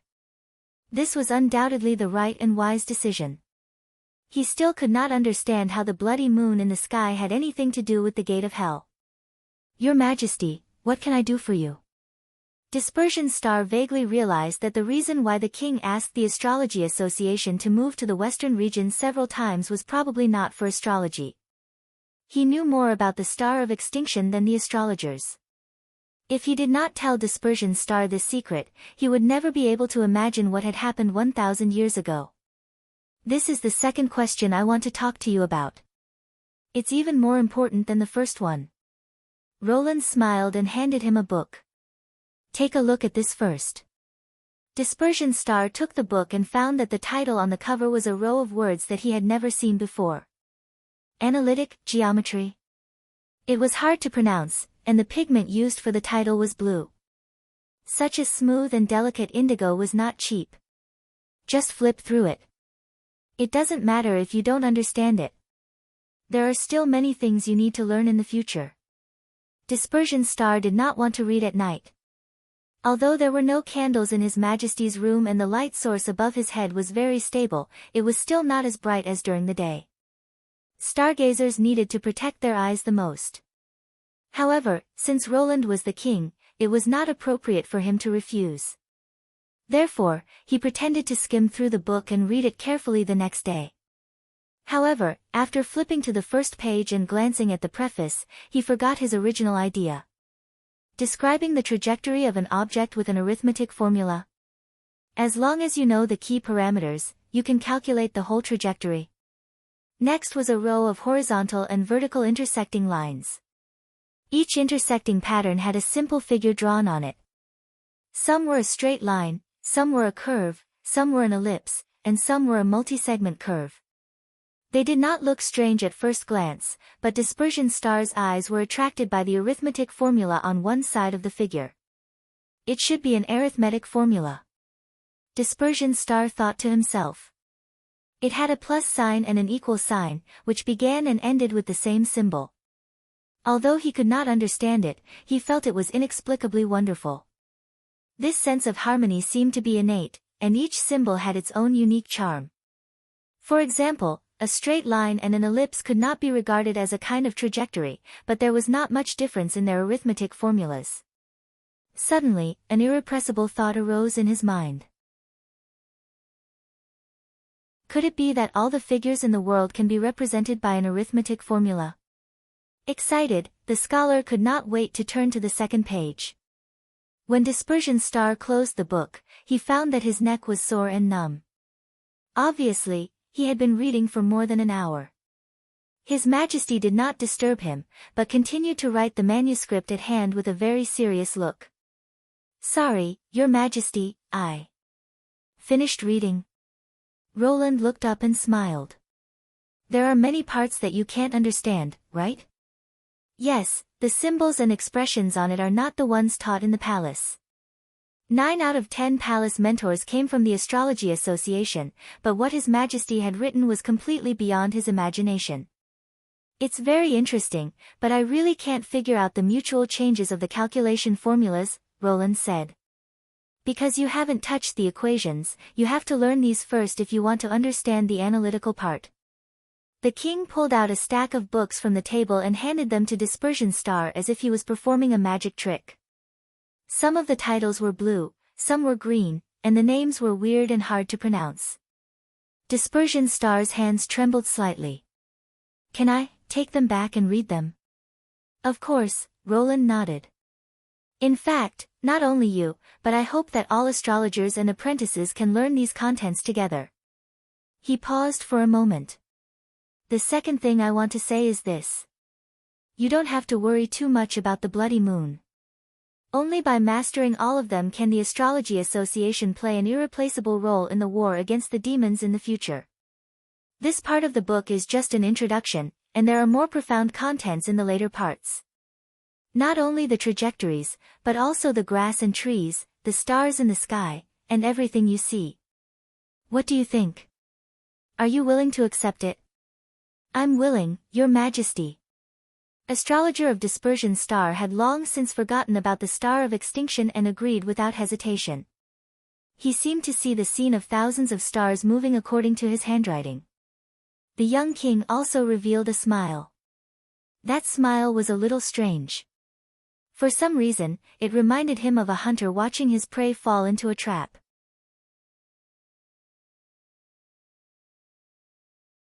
Chapter 671. Ever since number 76 became Yorko's maid, he had less and less fun with Denise. It was not because he had a new lover that he had forgotten his old one, but because he had to spend time taking care of the poor guide. Black Money was not joking when it said that she would be punished. When the supervisor, Silver Mask, brought her here, she was covered with whip marks and bruises, which made her look completely different from half a day ago. Yorko was glad that he had made this request in time. Otherwise, number 76 would have been beaten to a pulp. That was why Silver Masked Mask said that she could no longer serve as a guide. Of course, customers would not allow a handicapped person to serve them. Fortunately, number 76's body was quite strong and not as weak as that of ordinary women, especially her abdomen and back, where he could still see the shallow muscle lines. After applying medicine, she recovered quickly and was now able to take care of the chores in the house, including some personal services. Just like today. Your Excellency, do you need me to massage your shoulders? Number 76 came over after cleaning the house and sat beside Yorko with a smile. According to the rules, a maid was not allowed to approach the master without the master's permission. Obviously, number 76 was still pleasing the guest in the way that Black Money had trained her. However, Yorko did not care at all. On the contrary, he liked this kind of active and enthusiastic teasing. If she was just a maid who followed the rules and followed her master's orders, then it would be too boring. Sit down. He put down the unofficial history and lay down on the bench. Number 76 also took off her shoes, bent her knees and let him rest his head on her thighs. Then, she pressed her slender and powerful fingers on his shoulders and slowly massaged them. Compared to those women who flirted rather than massaged, her strength was much heavier and her technique was much richer. Obviously, after a period of hard training, she could really relieve fatigue. Lying on her thighs, Yorko could clearly see number 76's face. After Black Money sent her here, she naturally did not need to wear the copper mask to hide her identity. To be honest, number 76 was not a particularly beautiful woman. Her facial features were just above average, let alone compared with witches. But those red lips were just right. Especially when he looked up from below, the curved corners of her mouth especially aroused his interest. What was more wonderful was her figure. It was the first time that Yorko had experienced a woman with such power. She was not as plump as most noble women, nor as thin as poor girls. Her well-proportioned limbs, supple skin, and curvaceous chest and abdomen. When she tightened her body, he could feel the slight bulge of her firm muscles. For someone like him who loved new things, this was much more attractive than pure appearance. The door was pushed open when Yorko was about to go further with her. It was Hill Fox who walked in. Well, the time for fun had come to an end. He sighed and sat up. This time I won't have to redeem another witch, will I? Hill did not answer but looked at number 76. The latter tactfully bowed and quickly left the room. He's just a servant. Yorko shrugged. You're too cautious. The situation in the Kingdom of Dawn is not stable. It's better to be careful at this time. Whether in terms of reputation or family background, Denise is much more powerful than number 76. Why don't I see you being so cautious about her? Because Denise Payton is a public figure. She can be investigated through various means, but a guide trained by Black Money can't be investigated. Hill sat down opposite him and placed a letter on the coffee table in the middle of the room. But I think I've found out her background. Yorko smiled proudly. Do you want to hear it? Oh. Hill raised his eyebrows. Tell me. It seemed that even the personal guard assigned by an old friend was not omniscient and omnipotent. He grinned. It takes a lot of time to train such a well-trained guide. Whether it's her skills in serving guests or her obviously tempered body, it's impossible to reach this level without more than 10 years of training. It has become her instinct to please and serve the customers, and how old is she now? About 21 or 22. No more than 25. That's right. That is to say, number 76 was about 5 or 6 years old before she received these training. Unless she's an immortal monster, it's unlikely that she comes from a force other than Black Money. Yorko spread out his hands. Black Money has nothing to do with us. The things they do are much scarier than buying slaves and protecting witches, which we haven't achieved yet. He laughed at himself. Witches don't need our protection. Seeing that Hill Fox had nothing to say, Yorko suddenly felt refreshed. He picked up the letter on the table and opened it. After a few glances, he frowned. It turned out to be an official diplomatic letter sent in the name of His Majesty. And the content of the letter made Yorko tremble with fear. The King of Grey Castle wants to stop the King of Dawn from persecuting witches. Yorko felt that he could not wrap his head around it. This is the capital of the Kingdom of Dawn, not the western region of Grey Castle. Does my old friend think that Apan Moya will listen to me? Not to mention the series of threats that followed. For example, do not go against the times, the crumbling church is the best proof. And, Grey Castle will not sit idly by and will reserve the right to take the next step, hoping that the new king will take care of himself.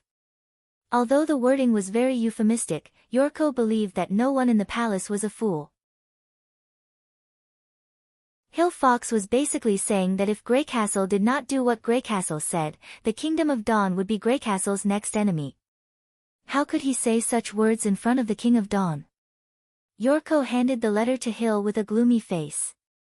He felt restless, and the joy of winning the debate was gone. The guard was right. For His Majesty, witches were much more important than the Covenant.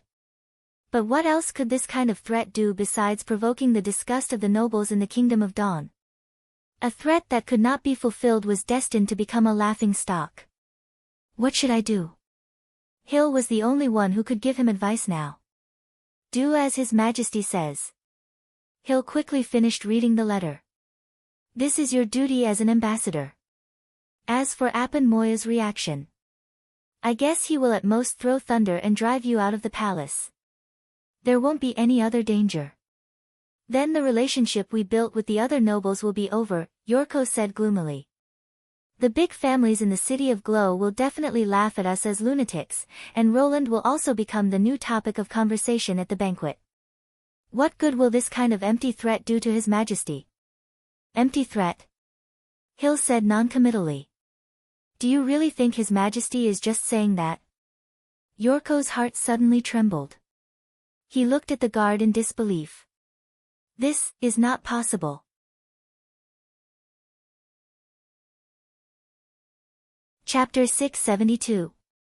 Yorko made a request to the King of Dawn to attend the court meeting the next day. Probably because they had just signed a peace treaty, his request was quickly approved. Two knights in exquisite armor welcomed him into the palace hall. 2 or 3 months ago, he had requested to see His Majesty many times, but all of his requests went unanswered. Now he hoped that His Majesty Apan would turn a blind eye to his requests as he had done in the past. Unfortunately, the reality was always so unsatisfactory. The court meeting was obviously coming to an end when he walked into the hall. The young king was leaning on the throne and talking cheerfully with his ministers. Apan only sat up straight when he saw Yorko bend his knees to salute him. No need to be so polite. I heard that you brought a letter from Roland Wimbledon. Yes, Your Majesty, Yorko braced himself to reply. He congratulated you on your coronation and hoped that the friendship between the two countries could continue for a long time. That's a novel statement. Apan Moya smiled. Did he prepare any gifts? Well, of course, the ambassador said with a quick wit. The fleet of gifts is still on the way. This letter was sent here by a fast horse. I remember that during the coronation of Wimbledon III, my father sent a team of 200 people to Grey Castle. There were 11 carriages loaded with gifts, including gold wares, fine wine, silk satins, and beautiful women. I don't know what Roland's gift will be this time. I'm looking forward to it. There was a burst of laughter among the ministers. Was there such a thing? Yorko could not help but feel a little thirsty. Why didn't the letter mention anything about the gifts? It was understandable that he did not know, but it was unlikely that His Majesty did not know. Did he say anything else? Apan asked. For a moment, Yorko even wanted to leave. However, when he thought that if he offended the King of Dawn, he would at most be rejected by the nobles in King's City. If he disappointed His Majesty, he might have to replace him as the ambassador. Therefore, he resisted the urge. His Majesty, I also hope you'll stop persecuting witches and treat them like free people. Yorko gritted his teeth and said, otherwise, Grey Castle won't turn a blind eye to this kind of behavior. The church is the best example. After he finished speaking, the hall instantly quietened down. The ambassador could feel sweat beading on his forehead. Did Roland Wimbledon really say that?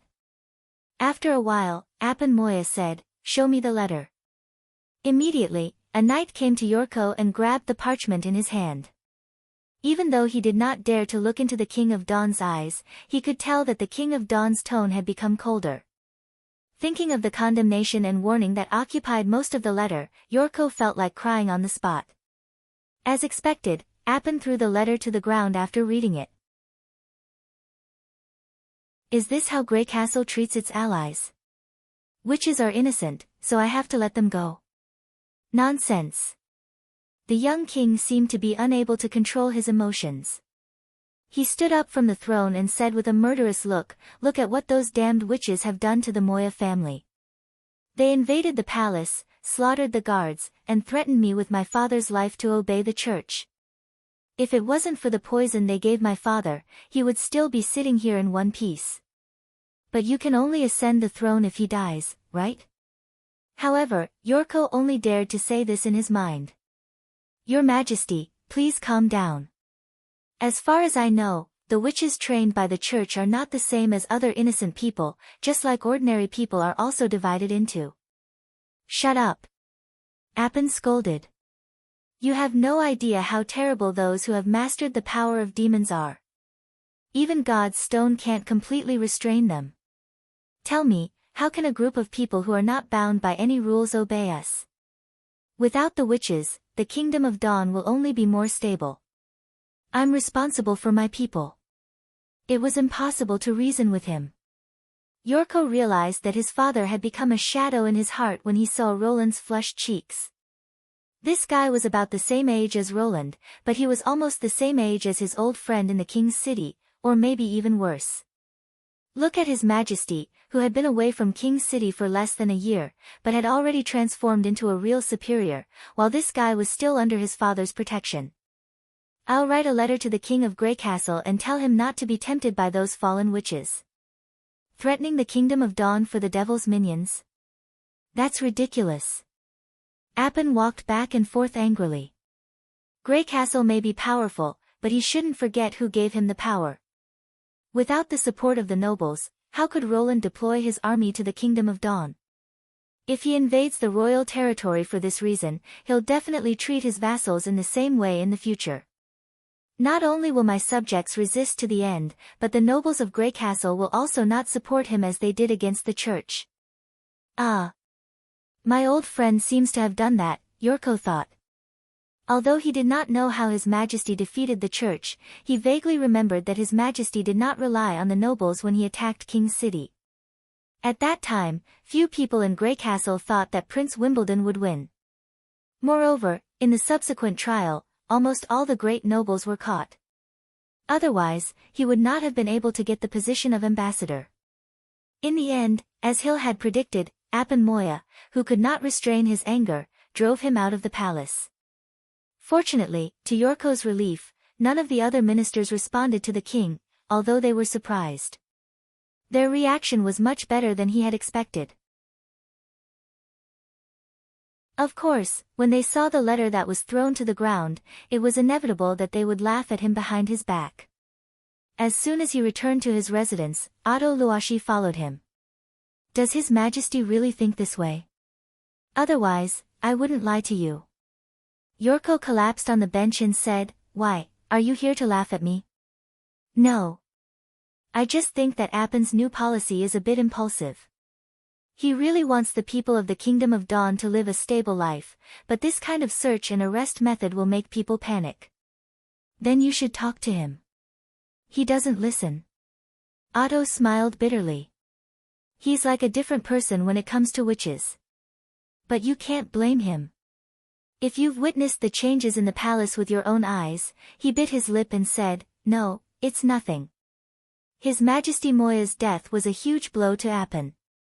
According to his age, he should have inherited the throne in another 5 or 6 years. "I heard that Wimbledon III was also killed by the witches of the church." On this point, if only he could be as steady as His Majesty. Yorko looked at Otto in surprise. Why did he have a feeling that Otto was not the eldest son of one of the 3 big families in the Kingdom of Dawn, but a noble of Grey Castle? Was His Majesty really so prestigious that he could make the nobles of neighboring countries stand on his side? Anyway, I'll find another chance to talk to Appin. Now he doesn't even listen to Earl Quinn's words. After finishing his tea, Otto got up and was about to leave when number 76 suddenly ran into the room.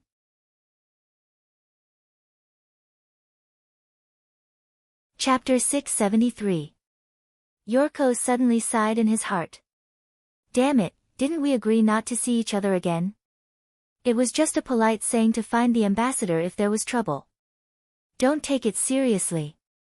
He looked at Otto and hesitated for a while before saying, bring her in.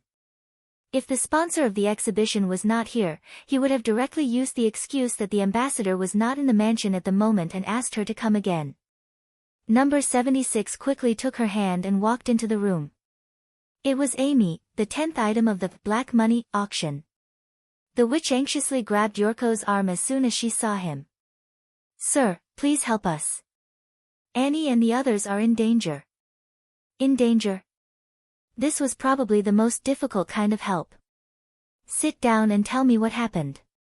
He patted her shoulder and said, what happened? Our hiding place has been discovered. Amy took a few breaths and said intermittently, a large number of patrols surrounded the orphanage and blocked the nearby streets. I saw more than one team of knights, searching for witches street by street. The others are still trapped inside. I beg you to save them. Are there other witches besides you and Annie? There are also Hero and Broken Sword. Hero has lost her legs and can only be carried by Annie. It's troublesome enough to hide one, but there are 4. He sucked in a breath of cold air. How did you escape? The food in the house is running out, so I went to buy some food nearby. When I came back, I found them everywhere. She sounded like she was about to cry. Yorko was in a dilemma. The ambassador of Grey Castle was just an empty title without any real power. How could he stop those patrols? Moreover, this arrest was ordered by the King of Dawn. He had just offended the king in the palace. If he stood up to protect the witches now, the result would probably be more than just banishment from the palace. Don't worry, they'll be fine. Number 76 comforted Amy while stroking her back. Sir Yorko must have a way to bring them back safely. No way. Everything will be fine if they listen to me and submit to His Majesty as soon as possible. What about Mr. Hill? Otto asked. I don't know. He never reports to me about his actions, and I often don't see him for a long time. Yorko frowned. If you want to see him, I'm afraid you'll have to wait until after dinner. How about this? I'll go find Earl Quinn first. He's the king's prime minister and is in charge of the patrols. Maybe he can give them a chance to escape. Wait, he will listen to you. I don't know, but I have to try. Otto showed a complicated look. Do you remember the witch friend I told you about? Her name is Andrea Quinn, and she is Earl Quinn's biological daughter. As time passed, Yorko could do nothing but stand by the window and look into the distance. Number 76 showed her amazing ability to comfort Amy. She coaxed the frightened Amy to sleep on the bench. It could be seen that this guy had been running all the way and was too anxious, so he was very tired. But even so, to be able to fall asleep in such a place, it could only be said that she was indeed too trusting of others. In the evening, Hill Fox finally returned to the ambassador's residence. Where have you been? Yorko found 3 people following him as soon as he asked. No, to be exact, there were 2.5 people. One of them was half a head taller than Hill, with some blood on her face and a vigilant look in her bright eyes. It was Annie who had sneaked into black money to save Hill. She was carrying a purple-haired woman on her back. The woman was tied to Annie by 2 belts from her waist to her shoulders, probably for the convenience of movement. Based on the empty trouser legs, she should be the hero who had lost her legs. The last person was about the same height as number 76. Her shoulder-length hair was almost silver, and she looked a little listless. She was holding her waist and swaying as if she had been seriously injured. You all escaped. That's great. Amy, who was awakened by the noise, was stunned at first, and then she threw herself into Annie's arms excitedly. Was anyone hurt by the night? I'm okay, only broken sword. Her magic power is a little exhausted. I was so worried about you. Amy finally could not hold back her emotions and sobbed softly. Sister Annie is here. Don't be afraid. Hiro comforted her. How did you meet them? Yorko opened his mouth wide. It's a long story. They have to leave here as soon as possible. He'll grab the ambassador's hand and led him to the bedroom alone. Listen, before the city gate closes, you have to leave the city of Glow tonight. I've already prepared 5 carriages, a total of 5. The first 2 are for transporting wheat and fruits, and the last 3 are for transporting people.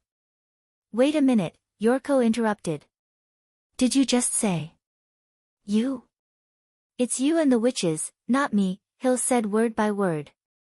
In order not to hinder His Majesty's plan, we can't lose the news of the Kingdom of Dawn. But I'm the ambassador.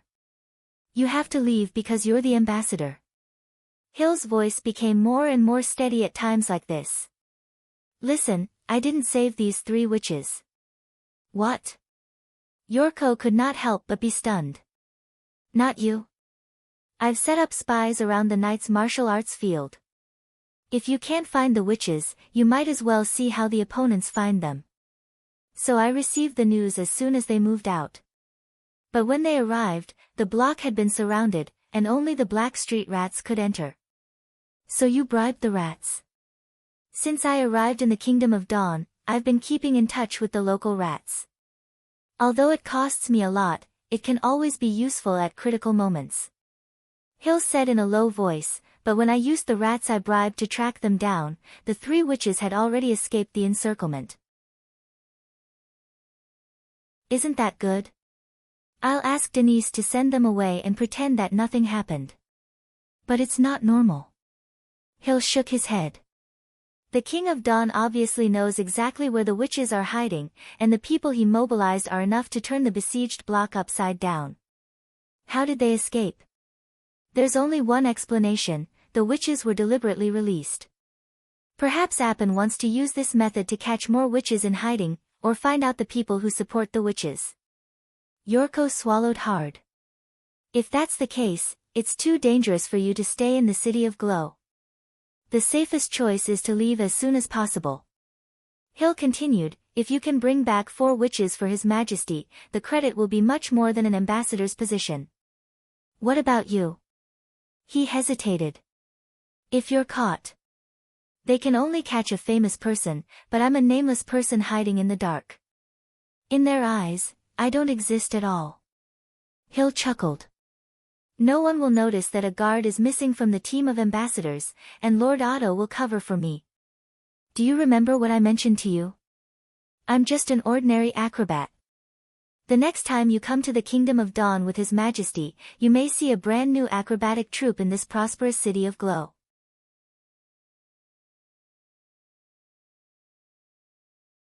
Chapter 674. In the end, Yorko listened to Hill's advice and left the City of Glow in a carriage under the setting sun. The coachmen were all Hill's subordinates. Yorko heard that they used to be part of the acrobatic troupe. After following the caravan to transport slaves for several times, they were very confident about the evacuation route. The carriages did not slow down until the sun had completely set. However, even though the land was shrouded in darkness, they persisted in carrying oil lamps for more than 2 hours before pitching a camp in a desolate field. The carriages formed a circle around the bonfire. The young man who called himself Clown was skillfully fetching water to cook porridge, while the tall and muscular Rock Mountain was feeding the horses. There was also Magician, who was in charge of security and patrolling, and the Calm brothers, who were setting up simple traps. Rather than calling them an acrobatic troupe, they were more like an army. Yorko found that he did not need to do anything, and the fragrant oatmeal had already been handed to him.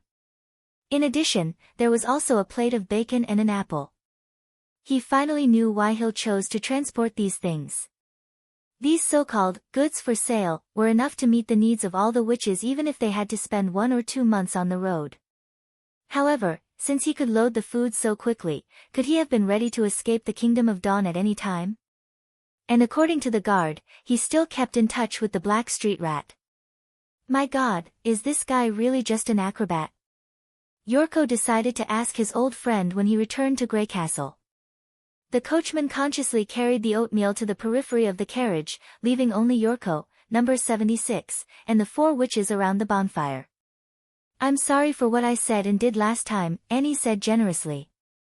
"You didn't hand us over to the King of Dawn, but I still can't completely trust you." "Why?" Amy was puzzled. "He doesn't look like a bad guy."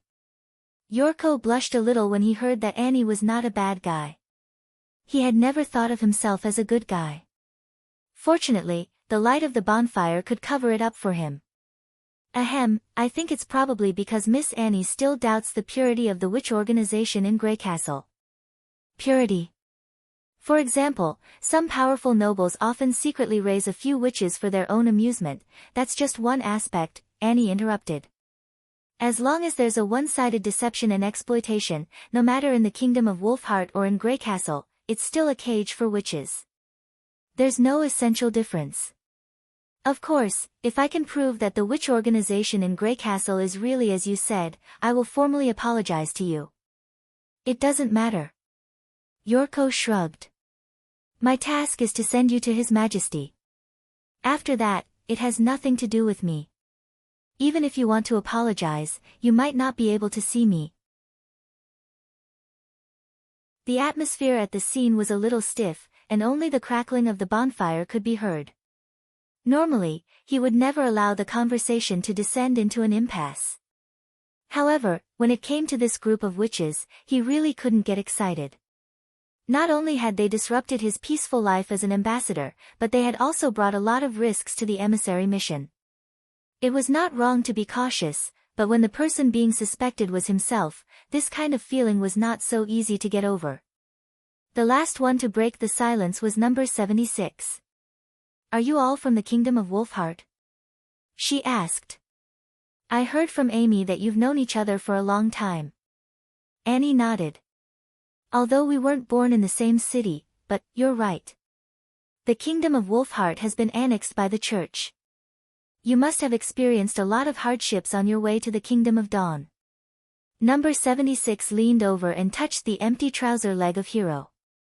She lowered her voice and asked, "Was her leg also injured by the people of the church during the escape?" Hiro bit his lips, revealed a sad expression, and lowered his head. "It was cut off by the person she was guarding." Annie's answer was unexpected. At the most critical moment of the Kingdom of Wolfheart, she stood up, but in the end, she was hated by the people. "Injured by the person she was guarding?" Annie nodded. "If you want to know, I can tell you, but it's not a relaxing story." Number 76 looked at Hiro for a moment and replied seriously, "I want to know." Although Yorko pretended to be focused on eating the bacon, his curiosity was aroused. A year ago, when the army of the church attacked the Kingdom of Wolfheart, they threw a large number of corpses with demonic plague into the city, trying to weaken the resistance of the king's city, just like what they did in the Broken Tooth Castle. Annie threw 2 branches into the bonfire, which splashed some sparks. But this time, the demonic plague didn't spread, and it was because of Hiro's ability. She could transfer the disease to other living creatures, and thus prevented the spread of the plague. "What kind of living creatures?" "Mice, cats, dogs, cows, sheep, and of course, humans." She said slowly. "The citizens dug a big pit in the slums, and the infected people would gather there. Hiro transferred the disease to the animals, and then threw the animals into the pit and burned them. Gradually, people regarded her as the savior of the Kingdom of Wolfheart and began to call her Hiro. Amy and I also received treatment from her. But the good times didn't last long. A large animal could help 5 or 6 infected people recover before it died, while cats and dogs could only accept the transfer of 1 or 2 people. In addition, the demonic plague was repeatedly spread by the church. Even if the citizens of the Kingdom of Wolfheart caught all the living creatures that could run and burned them in front of the big pit in the slums, they still couldn't meet the needs of every patient. As the war continued, they turned their attention to the living. This sentence made Yorko shudder with fear. Number 76 moved to Hiro's side and gently held her in her arms. "It's not your fault." Annie's expression was particularly solemn in the flickering light of the fire. Of course it's not her fault. From the beginning, those people didn't give her the right to choose. The first people to be thrown into the pit were criminals, prisoners, and volunteers, and then the elderly, injured soldiers, and captives of the Judgment Army. But Hero didn't agree to the demands of those madmen, especially the soldiers who didn't want to die and the underage people who surrendered. She was unwilling to do anything. So people's attitude towards her changed, and there were even rumors that she colluded with the church. She was obviously the enemy, but she wanted to save their lives. The savior became a traitor, and Hero was also imprisoned. If it wasn't for the need to use her ability, she would have been sent to the gallows. After that, the church made a comeback, and it only took them one day to break through the city wall of the king's city. When the city was breached, the watchman who had been treated by her chopped off her legs with an axe, and then set the prison on fire. He also said that it was because of Hero's collusion with the church that the kingdom of Wolfheart was destroyed. She couldn't go anywhere.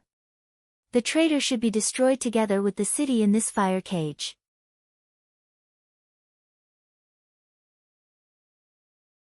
Chapter 675. How could the believers of the church save a witch? Yorko unconsciously put down the bacon and focused all his attention on Annie. They broke out of the cage with Hero. Later, under the cover of these captives, she escaped the search of the church. After the war, the surviving Judgment Warriors even sent her food and clothes for a period of time. They didn't bid farewell to Hero until the army returned to Hermes. Before leaving, all the Judgment Warriors who had stayed in that cage came to express their gratitude to her. Yorko frowned. But the title of Hero, will it be? She is Hero, Annie said firmly. No matter how the people who were cured by her think of her, she saved tens of thousands of people in Wolfheart City, as well as my and Amy's lives. She is fully deserving of this title. The ambassador couldn't help but sigh. It turned out that the pain that this group of witches had suffered was much more cruel than he had imagined. If he were to be treated like this, not to mention trusting ordinary people, even if he saw everyone as an enemy, it would be normal for him to want to kill them all. The unhappiness of being suspected by Annie gradually dissipated. Her leg may have a chance to recover. What? Are you telling the truth? What should we do? Everyone turned to look at Yorko, including Hero. She looked like she was only 18 or 19 years old. Even though she had been ravaged by the war, her eyes were still full of expectation instead of numbness and blankness. Ahem, I'm not sure. Yorko rubbed his nose. Hill once mentioned that there might be more than 300 witches gathered in Greycastle, and the power of the devil. No, I mean, abilities are always strange, right? Maybe someone can regrow a severed limb or simply make a new one for her. 300? Number 76 was surprised. How did the king of Greycastle recruit so many witches? It's a long story. My old friend is a born king. He has long seen through the tricks of the church. Not only did he stipulate that witches could live like ordinary people in his territory, but he also spread the idea that witches were innocent to all parts of Greycastle. After a long time, there will naturally be many witches who will join his command and work for him. Yorko took the opportunity to flatter His Majesty. So you don't have to worry about your future at all. His Majesty's city of Neverwinter claims that everyone can find a suitable job, including witches. What kind of job? Amy's eyes were shining. How would I know? I've never been to Neverwinter. Well, of course it depends on what kind of ability you have. For example, if you can control fire, you can be a blacksmith, or a whirlwind, or a mill, or a windmill, or something like that. Yorko fabricated. Anyway, His Majesty plans to build a new king's city in the western region, and needs a lot of manpower. Even if your ability can't be used, you can still work like ordinary people. It does sound good. Annie gave me a look, but lies are always better than reality. Right now, I know. You can't trust me completely, can you? Yorko spread out his hands and said, when the time comes, just trust your own eyes. When Wolfheart City was conquered, I happened to be staying at Amy's house. I noticed the strange behavior of the Judgment Army, so I followed them and found Hero. Annie fiddled with the bonfire and said, "It was several months later that I met Duanren. She was caught by the church believers stationed there and was going to be escorted to the Holy City. I happened to stay at Amy's house when Wolfheart City was conquered. I noticed the strange behavior of the Judgment Army, so I followed them and found Hero," Annie said while fiddling with the bonfire. "It was several months later that I met Duanren. She was caught by the church believers stationed there and was going to be escorted to the Holy City. Were you alone?" "If I had enough time to prepare, killing a group of people is not much more difficult than killing animals," Annie said calmly. But after that ambush, the church's search for Wolfheart City increased several times. We couldn't hide anymore, so we mingled with the refugees and left Wolfheart City. Finally, we went all the way south and lived in an orphanage in the city of Glow." "What an incredible escape," number 76 exclaimed.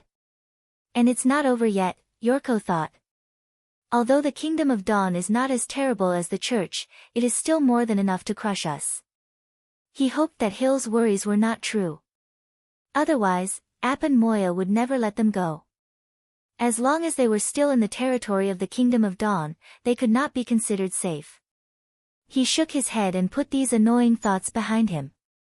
"Go to bed early after dinner. We have to continue our journey tomorrow morning." The rest of the escape was unexpectedly smooth. Under the magician's plan, they went to the suburbs and did not enter the city. 5 days later, they arrived at Windward Ridge in the Kingdom of Dawn. After another day's journey south, they would enter the northern region of Greycastle. Yorko also relaxed a little.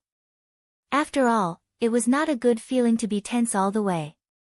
Every night, he would wake up with a start at the slightest noise. Number 76 was much calmer than him. She not only took care of the witches but also took care of himself. After a few days, she had become quite familiar with the witches, especially Amy, who was gullible. She almost regarded number 76 as her fourth sister. Yorko leaned against the cushion and looked out of the window at the rolling hills and withered fields. He could not help humming a tune in his heart. His ambassador position was ruined, but at least he brought back 4 witches for his old friend. If what Hill said was right, what kind of reward would His Majesty give him? Just as he was full of expectation and daydreaming, the magician who was in charge of guarding suddenly caught up from the back of the convoy. "Sir, we may be in trouble.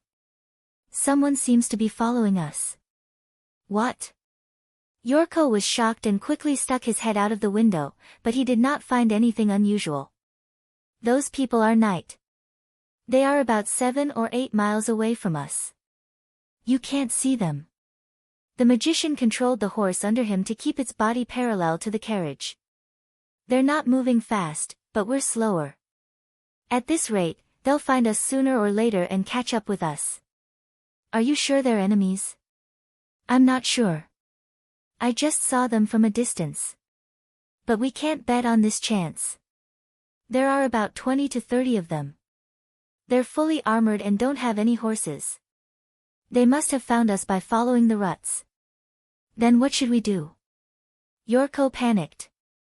"We have to abandon the carriage and walk. There's a dense forest nearby.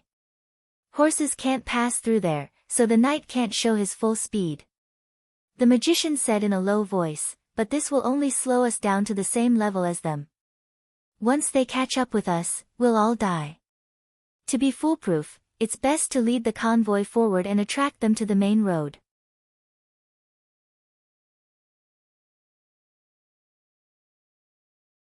Chapter 676. The carriages stopped by the roadside. The Chom brothers were busy tying the carriages together so that they could be driven by one person.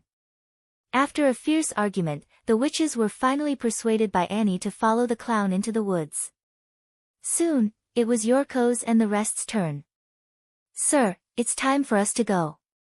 Rock Mountain passed by him with a bag of food on his back. "Otherwise, all our efforts will be in vain if the enemy notices us. Later, I want to say a few more words to her." He thought it would take a long time to make a decision, but it only took him less than a quarter of an hour to decide. The person who stood out was number 76. Although Rock Mountain and Annie also expressed their willingness to stay, Yorko finally chose her as the nominal leader of the team.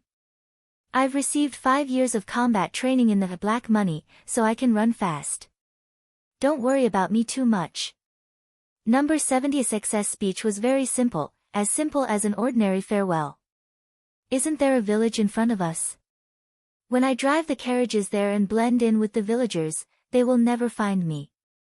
When the storm is over, I'll meet you at the border city of Grey Castle. Remember to wait for me there. However, the answer that the magician secretly told him was that the village was 30 miles away, and it was almost impossible for the people who stayed behind to reach there before the night. Moreover, after the carriages were connected, the speed of the journey would be greatly reduced, which made the chance even slimmer.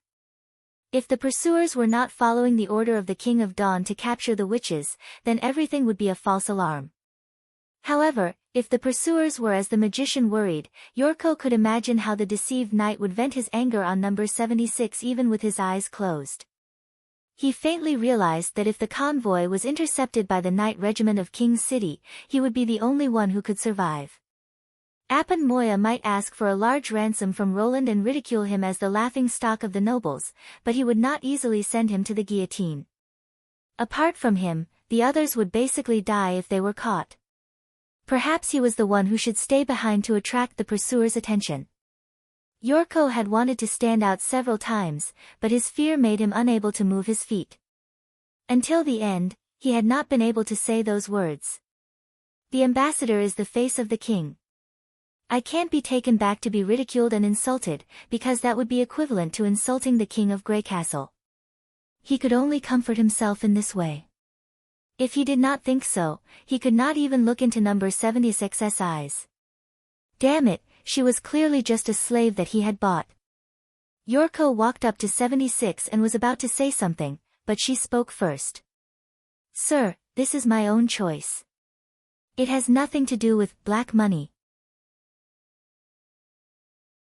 Although Silver Mask always taught us to be ready to sacrifice for black money, I don't like it at all. I thought I would stay underground for the rest of my life, trying to please the customers, and when I grew old, I would become the new Silver Mask, or I would be sent to work as a laborer, never to see the light of day again. But you took me away from that place and allowed me to experience the vast world outside. I have no regrets. Hurry up and enter the forest, or it will be too late. But, thank you, sir. Number 76 smiled. Without your words, I might have been beaten to death in the underground karst cave. My life belongs to you. And I may not be in danger. If there is a chance, let's meet again in Grey Castle. Sir, we have to go, Brother Calm urged him from behind. Yorko took a deep breath and turned to leave. Yes, she was just a slave. This was the most appropriate choice. Although he thought so, his heart seemed to be blocked. Before entering the forest, Yorko turned his head for the last time and saw that number 76 had driven the caravan forward slowly. She did not stop or wave goodbye, as if it was just a simple farewell. Just like the reason why she stood out. Soon, the shadows of the trees blocked his sight. Number 76 did not let the caravan go all the way. After about a mile, she stopped the horse. She could not see the entrance to the forest anymore. She jumped off the horse and sat at the end of the carriage, quietly waiting for the pursuers to come. Sitting for a long time might be a long time, but it was just a moment for her. In the long years, she had no lack of time, so waiting had become a habit. When the sun gradually set in the west, the figures of the knight appeared at the end of the road. They did not wear the emblem and colorful satin of the Knight Regiment of King's City, but their exquisite armor and tall horses showed that the pursuers did come from the big city. Number 76 silently counted the number of the pursuers. There were 35 people in total, half of whom were squires. But from their eyes and behavior, it could be seen that these squires were much worse than the knight in the small city.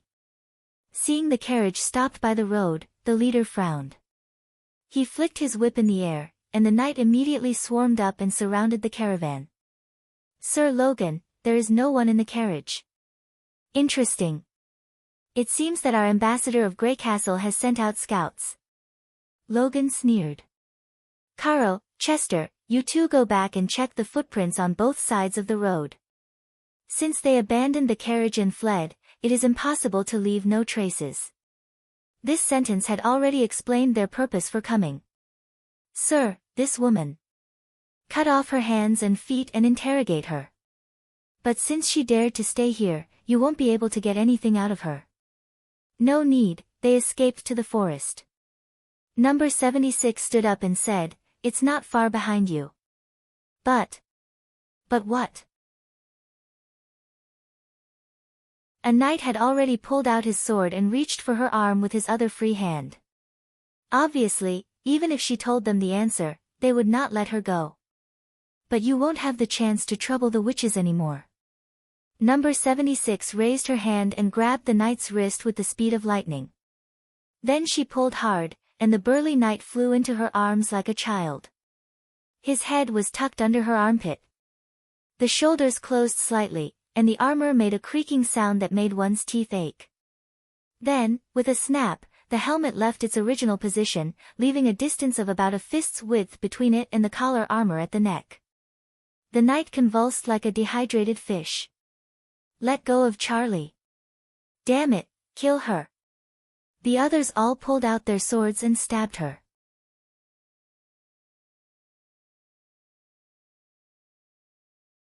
Chapter 677. The blade cut through the armor neatly. Blood splashed out from the gap like tiny red lines.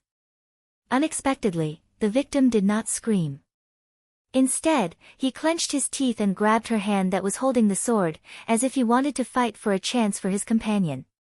Unfortunately, he ignored the huge gap in strength between them. Number 76 easily broke free from his grip. She pulled out her sword and kicked him away at the same time.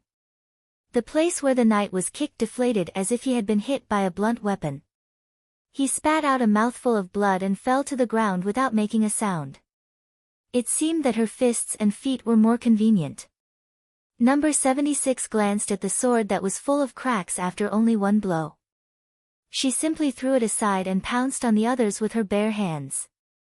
The hunter became the prey in an instant. She leaped high and moved quickly on the shoulders of the clumsy knight. Every time she landed on the head of a person, she would clamp the helmet with her feet and rotate her body with inertia. The crisp sound of cervical vertebrae breaking could be heard. Before the person fell, she had already kicked away and leaped to the next enemy. Compared with number 76's light movements, the knight's counterattack and evasion were no different from that of a wooden stake. It was not a big deal if she did not land on the enemy's head. It was very easy for her to strike the enemy's joints to make him lose his balance and then give a fatal kick. Or she could lure the enemy and let them attack her teammates from the front and back. This is impossible. Damn monster. After several rounds of fighting, the knight found that their enemy could not be judged by common sense. She was not only extremely strong, but also knew swordsmanship and close combat like the back of her hand. She was a skilled and ruthless fighter. No matter how they looked at it, they could not associate her precise killing methods with the 20-year-old girl in front of them. "Get out of my way, all of you." With a loud shout, Sir Logan rushed into the crowd, pulled up its front hooves and stepped on number 76. The others hurriedly helped to block the gap and tried to trap her. Number 76 grinned. Instead of retreating, she raised her hands and grabbed the two hooves of the horse. The horse neighed, but remained motionless. What she did next made everyone unable to believe their eyes. She lifted Sir and his mount off the ground and swept them towards the surrounding night. Those who were hit suffered minor fractures and vomited blood, while those who suffered serious injuries died on the spot. Sir was naturally the most miserable one. After being knocked off the horse, his body had been twisted into an abnormal shape. The pursuers who were still alive collapsed. They mounted their horses and scrambled to escape from this place. They were eager to get as far away from this monster as possible, but number 76 obviously would not give them the chance. Once the enemy gave up resisting, what followed was no different from a massacre.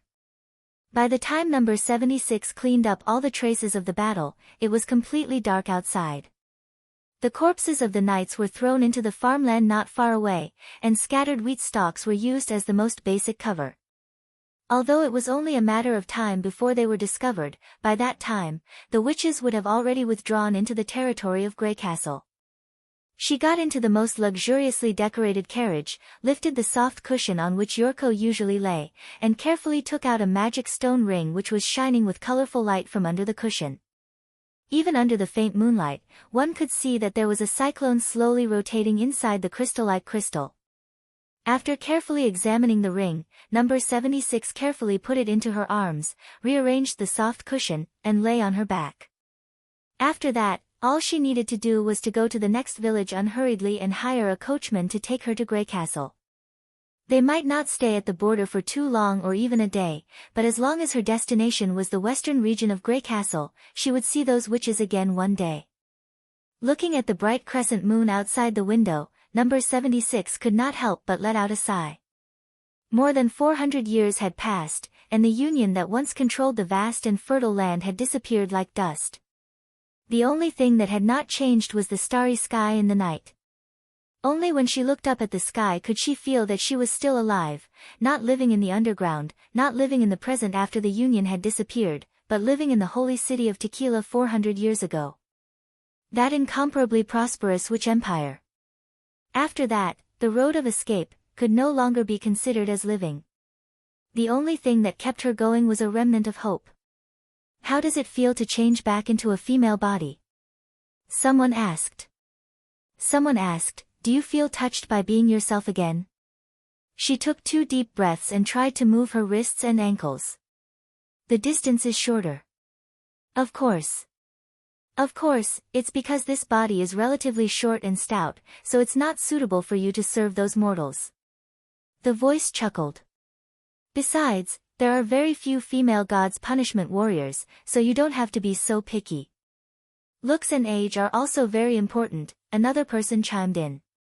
If the beauty standards of mortals didn't change drastically, why would anyone want those bodies that look no different from men? Just standing there was enough to spoil his appetite. If you don't believe me, just look at Elena. She would rather have a male body than a defective one. That's right, yours is already the prettiest out of everyone. You know what I mean, Pasha. She raised her head helplessly and looked at the huge sarcoma with wriggling tentacles at the top of the cave. In this way, I have to practice controlling my limbs again. From sewing to wielding a sword, I have to spend time practicing every movement. It doesn't matter. A tentacle dropped down and gently poked her forehead. The only thing we don't lack is time. Why do we have to deal with mortals? Alethea was soaking in the scorching lava and blowing a series of bubbles to show her dissatisfaction. Can't you bring the witches here to test their talents? Have you been sleeping for too long that your brain has become muddled? Pasha retorted. It's not like 400 years ago. Catching 1 or 2 witches is still acceptable, but do you intend to catch hundreds of witches and bring them to the mountains? I don't want to be regarded as a monster by these juniors. Then we can also let the witches carry out this task, right? Don't forget that these bodies that can move around are the witches' enemies. First of all, she has to trust us completely and have the ability to protect herself. Where can we find such a person? Now that the mortals have taken over the outside world, we have to deal with them sooner or later, just like in the Land of Dawn during the first battle of Divine Will. Pasha paused and pointed a tentacle at her. What do you think?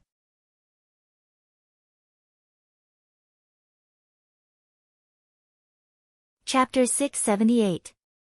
Occasionally, when she did not feel like training, she would enter the deepest part of the underground labyrinth to take a look at the magic core that the Tequila survivors had high hopes for. This is the fully repaired instrument of divine retribution. Are you sure it works?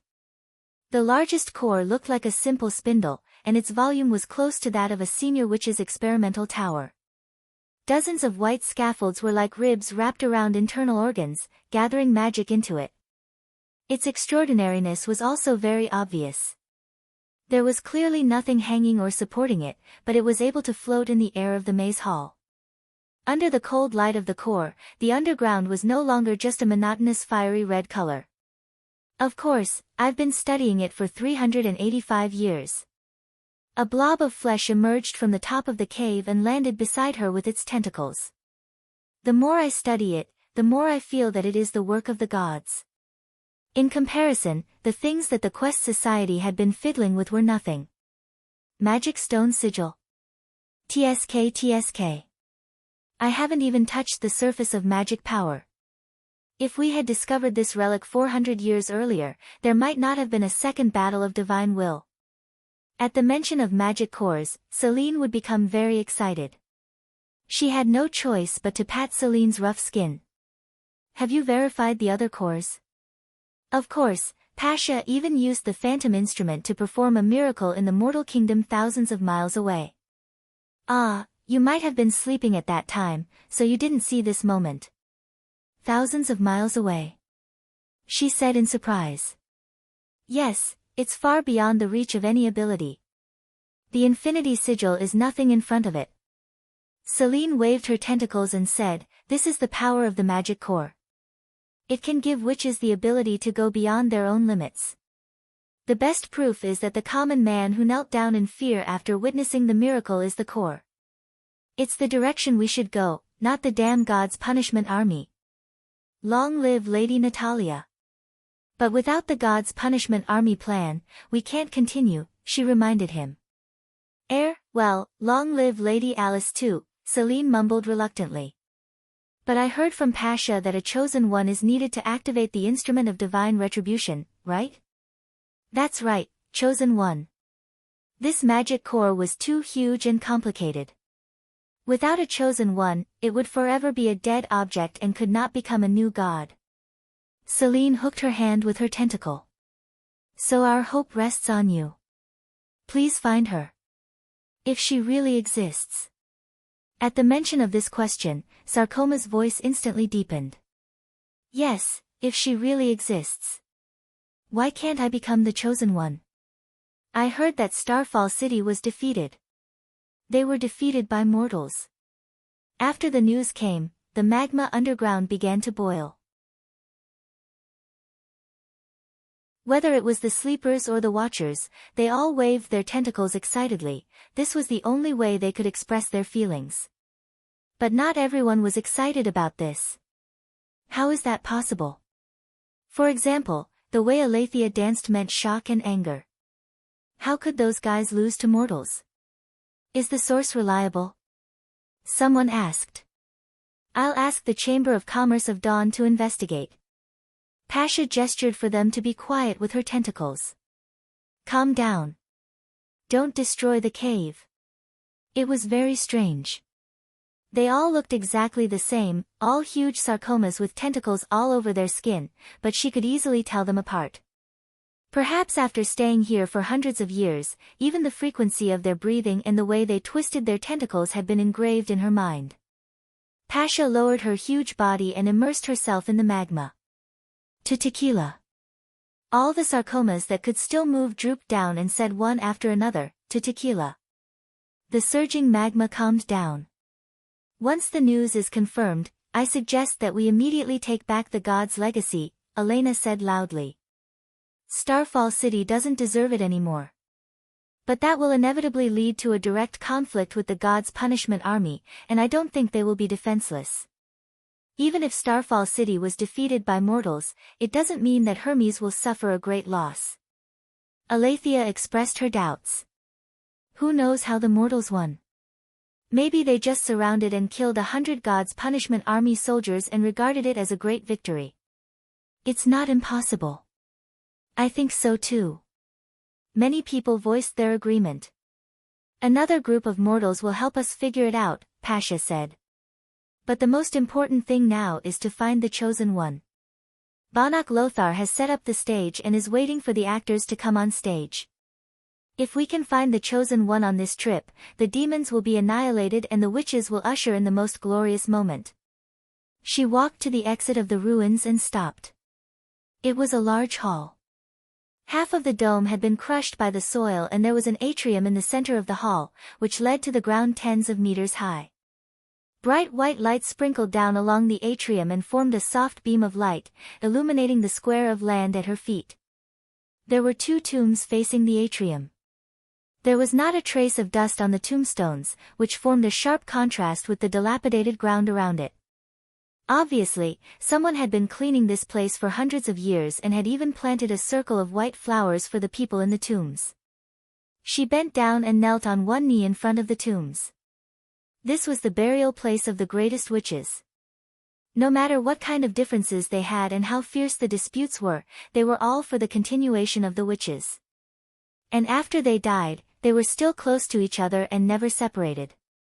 2 of the 3 chiefs of the Union. Alice, the eternal queen of Starfall.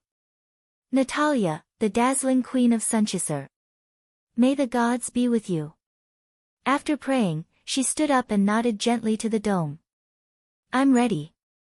Send me away. A tentacle stretched out from the shadow, curled around her waist and rose to the atrium. The palm-sized sky grew bigger and bigger until it suddenly occupied her whole field of vision. She blinked to adapt to the strong light and slowly opened her eyes. The long-lost world on the ground was completely revealed in front of her. I can only send you up to here.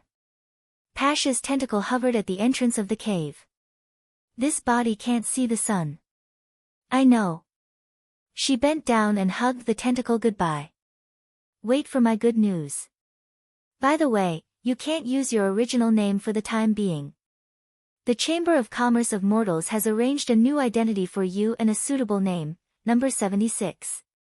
Sounds good. She smiled. Then I'm leaving. Take care. You too.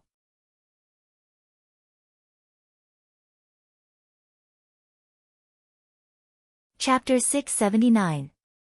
Although walking in the forest greatly slowed down their speed, it was still safe and sound. 3 days later, a few miles away from the border, Yorko and his entourage unexpectedly met a group of Greycastle soldiers who were searching along the road. He recognized them at first glance because of their brown fur uniforms and the long metal pipes on their backs. After returning to the city of Evernight with the army and meeting with Duke Kant, Roland finally understood what had happened. After receiving Hill's report, His Majesty had sent 2 secret letters. One of them instructed the detachments of the First Army stationed in Deep Valley Town to divide into 4 teams and enter the Kingdom of Dawn from the 4 intersections of the border between the 2 kingdoms to pick up the retreating diplomats. The other one informed the Duke of the Northern region to prepare for war. In other words, it was to start collecting food, cotton cloth, carriages and other materials needed for war. Once the main force arrived in the northern region, they could immediately set off for war. Fortunately, the emissary delegation was safe and sound. The Duke even heaved a sigh of relief when he said this, which made Yorko feel flattered. But what moved him the most was his old friend's reaction to this matter. Although he knew that the 4 witches in the team made up the majority, the secret letter still mentioned the name of the ambassador, Yorko, and even listed him at the top of the list. This treatment alone made him feel that all the fright and torment he had suffered along the way were worth it. Yorko wrote a long letter about what happened during the evacuation and handed it to the Duke. He hoped that His Majesty would lift the war preparations in the northern region after receiving this letter. Now he finally knew that Hill was right. His Majesty's attitude towards this matter was not just a casual remark. In addition, he was also surprised by the First Army's reaction speed. Minus the time it took for the messenger to deliver the letter, it meant that the army, which was originally used to guard against the remnants of the church and demonic beasts, had already taken action on the day they received the order. It was not that he had never seen nobles mobilizing troops for war, but it took them half a month just to gather the knight, mercenaries and freedmen, not to mention dividing them into groups to carry out tasks. As long as the troops were dispersed and there were fewer people supervising them, the mercenaries who had received the advance payment would probably run away in one night. This was probably the reason why his old friend was able to break into King's City in one day. Yorko now vaguely understood that His Majesty's army was different from the ones he had seen before. Not only in terms of weapons, but also in every aspect, it was far superior to the noble's vassals. At the same time, as an ambassador, he was not alone. The entire kingdom was not only his shield, but also his sharp blade. At the thought of this, he felt his chest swell up, as if there was a ball of fire burning in it. Now, the only one Yorko was worried about was number 76. According to the agreement, the one who arrived first would hang a 4-color flag in an eye-catching place. Duke Kant sent people to search the city of Evernight, but they did not find such a sign. Now that they were living in the mansion arranged by the Duke, they simply set up a flagpole in front of the door and let the colorful canvas flutter in the wind. As long as one entered the inner city, they would be able to see this symbol at a glance. In fact, he was not the only one who was worried about number 76. Through the window, Yorko could often see Annie and Amy standing under the flagpole. Obviously, they wanted to see number 76 return safely as soon as possible. As they got to know each other better, Annie's attitude towards him changed bit by bit. At least, she didn't stare at him with vigilance like before. Hill's subordinates had come to him more than once, hoping that he could leave for the western region as soon as possible. The magician even told him bluntly that as the seducer, number 76 had little chance of surviving. If the knight had not chased after them, she would have arrived at the border village one day later and arrived at the city of Evernight earlier than them. Now that there was still no movement at the meeting place, the result was basically decided. Yorko also understood this, but he still wanted to wait for a few more days, not for anything else but for her parting words. When the storm is over, I will meet up with you. It will be at the border city of Grey Castle. Remember to wait for me there. In the days after they parted, he finally understood where that strange feeling came from. Although number 76 was a slave in name, he had never treated her as a slave, whether in Black Money or in the Kingdom of Dawn. Yorko had made up his mind that if she could come back alive, he would set her free. Unfortunately, this realization came a little too late. Another 3 days passed. Just as he was about to leave the northern region the next day, things suddenly took a turn for the better. A carriage stopped by the flagpole. The coachman seemed rather anxious and wanted to say something to the guard at the door, but he hesitated and did not dare to go forward. Yorko saw everything from the window.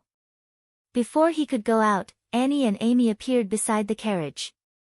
Number 76 had come back.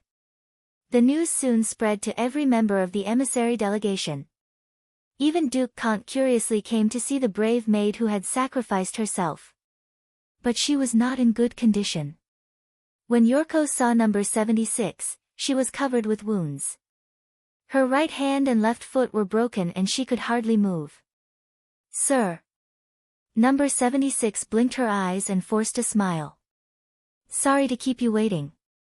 In an instant, he felt his whole body relax. It's good that you're back.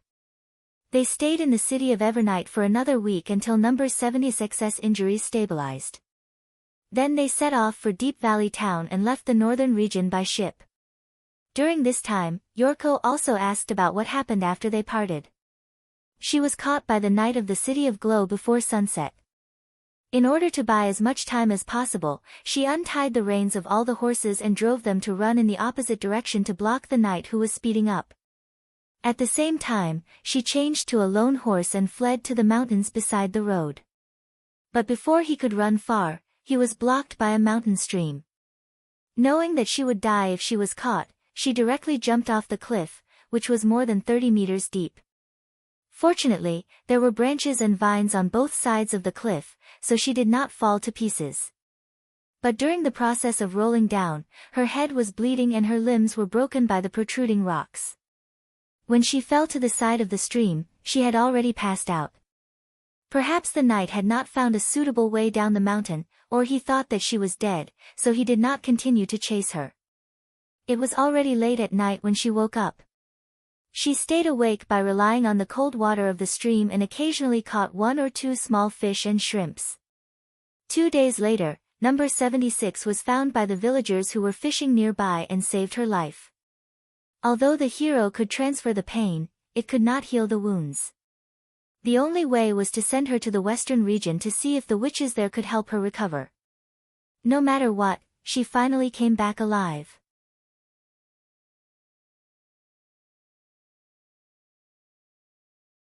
Chapter 680.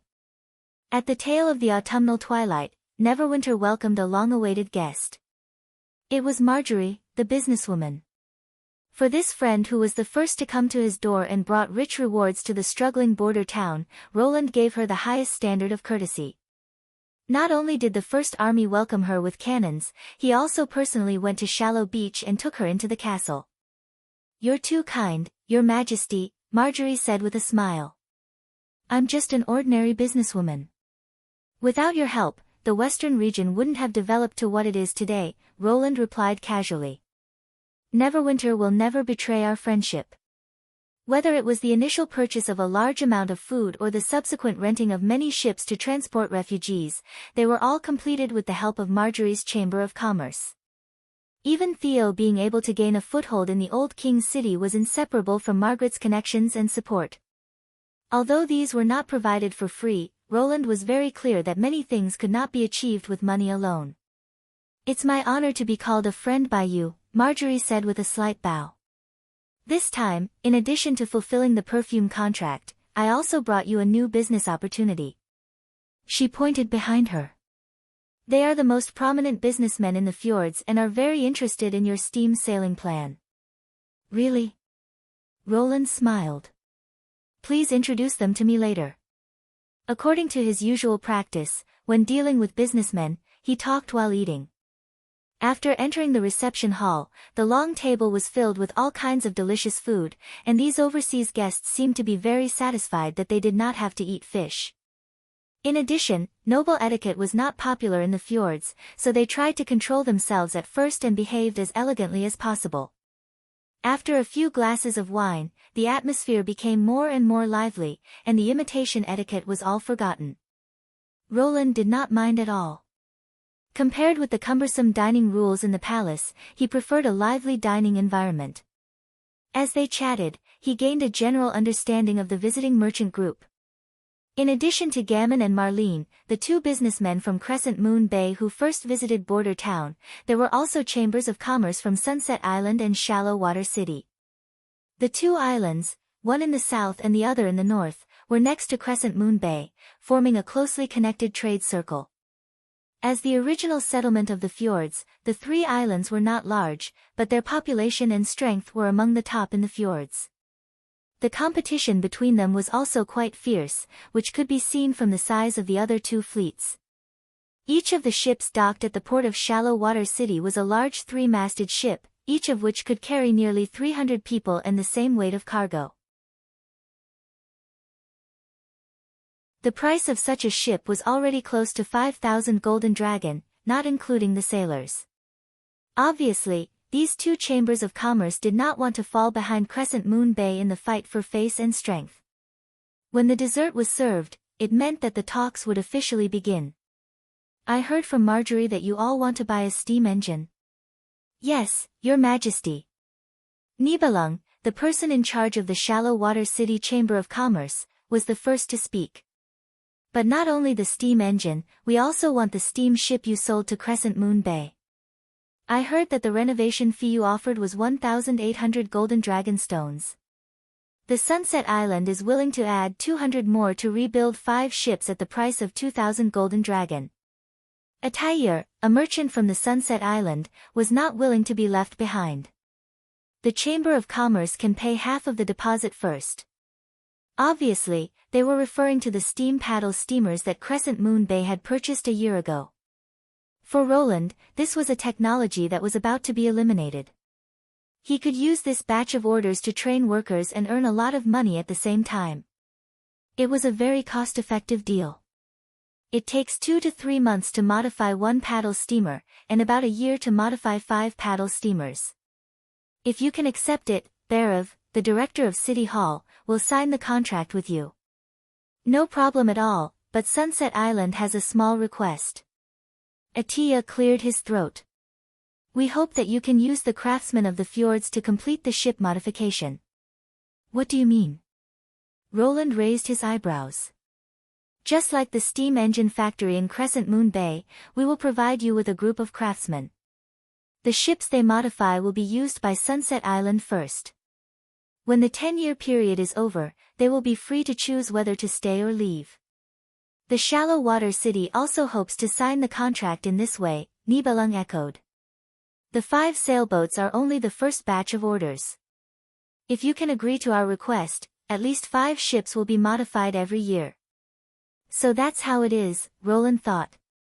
So this is a big deal that will last for 10 years, and the annual transaction price is as high as 10,000 gold royals, and after 10 years, they will get the detailed modification method, so that they won't always be under the control of others. But the fact was that he did not care about spreading this method at all. Compared with the steam turbine under development and the 3-rise steam engine that had been put into production, the paddle steamer was obviously behind the times.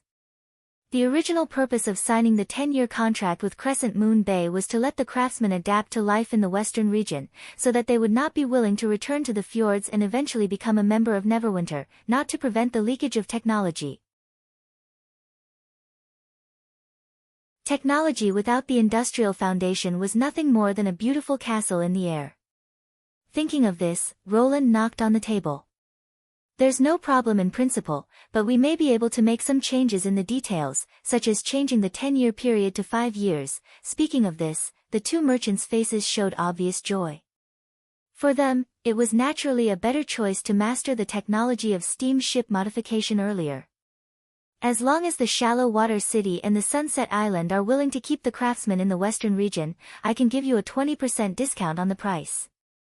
What do you think? The 2 suddenly hesitated. After all, it was not so easy to train craftsmen. They could shorten the 10-year period by hundreds of people and save 2,000 golden dragons every year.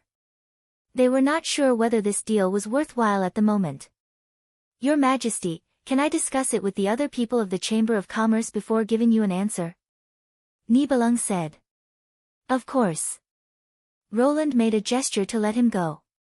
Please allow me to leave for the time being. Atair followed and left the reception hall. So. He looked at Gammon and Marlene. The purpose of your trip doesn't seem to be the steamship. Just as the 2 chambers of commerce were competing to talk about business, the expression of the representative of Crescent Moon Bay had been very calm. Occasionally, when he spoke, he talked about the past transactions with Border Town. It felt like they were not here to talk about business, but to chat about daily life. This kind of emotional behavior naturally aroused Roland's curiosity. No, Your Majesty, we also came for the steamship. Gammon took a sip of white wine. But not the wooden paddle steamer.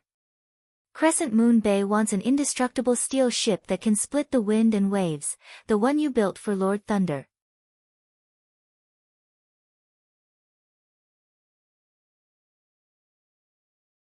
Chapter 681. Your Majesty, I've never told anyone about you and Lord Thunder. She hurriedly defended herself. I know. Roland waved his hand and looked at Gammon with great interest. Where did you hear the news? Although he did not treat it as a secret, the steel ship had just been built, and there were still several months before it could be put into the water and outfitting.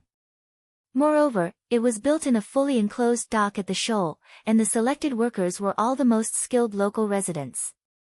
It was almost impossible for outsiders to know this news. If any of the locals were secretly contacting the fjords, it was worth paying attention. Lord Thunder is recruiting a new expedition team, and the scale is larger than any previous one. This is already a big event in the fjords. There are many outstanding captains in Crescent Moon Bay, so it's not unusual for them to join his team. Gammon smiled and said, the news about this mysterious iron ship also came from Thunder. After all, in order to dispel other people's apprehensions about entering the waters to the west of the Shadow Islands, he has to show some hard methods. How many people know about this? Not much, Your Majesty. Sir Thunder's prestige is much higher than us merchants. If it wasn't for the fact that the captain had received a great favor from the Crescent Moon Chamber of Commerce, he wouldn't have revealed even half a word to us. I see. Roland nodded.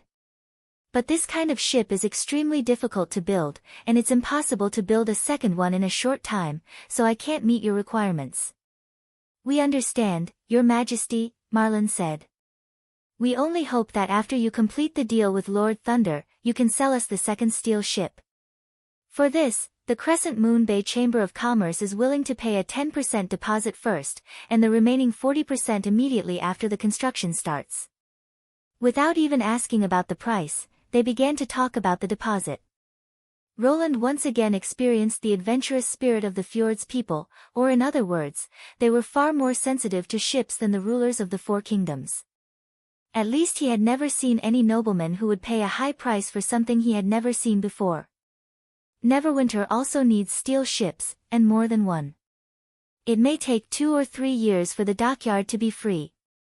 Have you ever considered sending craftsmen to participate in the construction and sign a new 10-year or 5-year contract? That way, we might be able to speed up the construction process by quite a bit, and you guys will also be able to obtain the corresponding technology afterwards. You must be joking, Gammon said a little awkwardly. We absolutely have no intention of coveting it.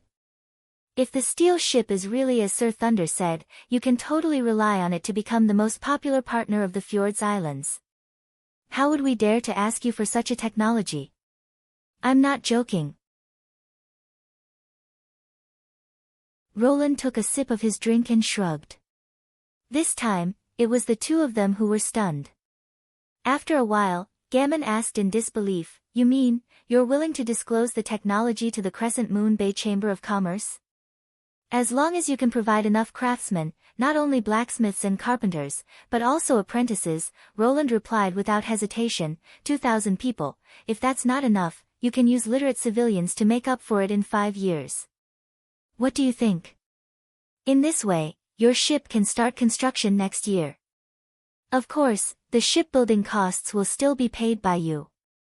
I really can't guess what you're thinking, Your Majesty, Gammon said with a wry smile. Isn't this your trump card?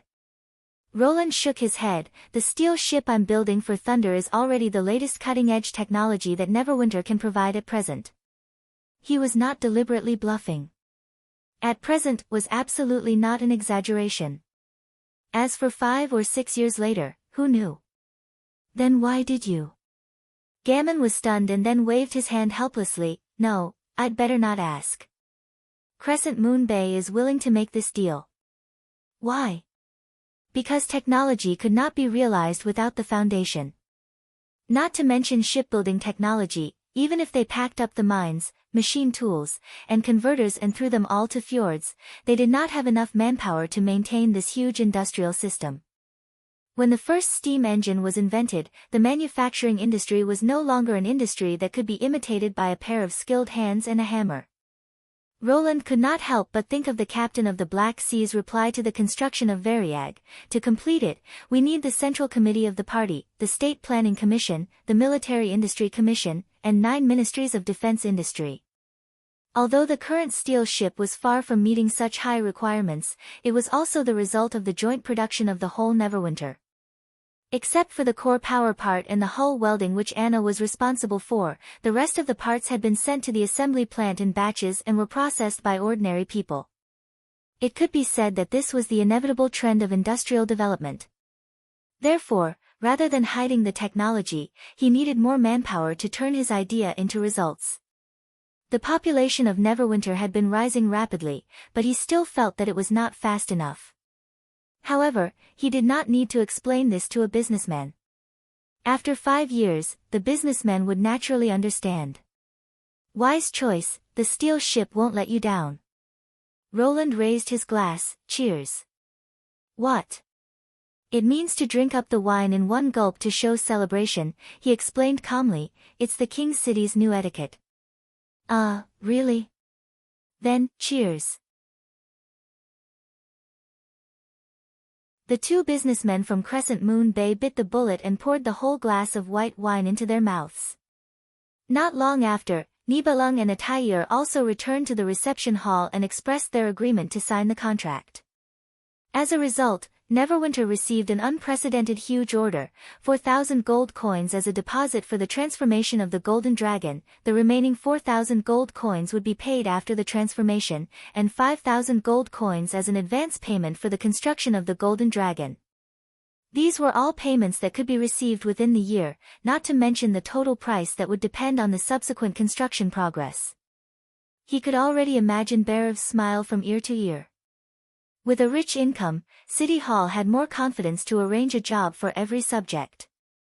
Seeing that they had reached an agreement, Nibelung changed the topic. Your Majesty, in addition to ships, we also heard that you will sell a lot of perfume here. I wonder. Ms. Marjorie has signed a perfume agency contract with me 6 months ago. After the opening of the Shoal port, she will be responsible for the sale of perfume to the Fjord Islands. So if you want to buy perfume, you should talk to her, not me. Seeing the regretful look on Nibelung's face, Roland continued, but Neverwinter is also preparing to promote a new product. Maybe you'll be interested. Speaking of this, he clapped his hands, and the guard on duty outside the hall quickly came in with 3 glass bottles. You're tuning in to the Blissful Bookshelf YouTube channel. We're so grateful for your support, and don't forget to subscribe to join us on this incredible journey through captivating stories. Your generosity through donations truly makes a world of difference, as it's the primary source of revenue that allows me to expand and enhance this channel for you.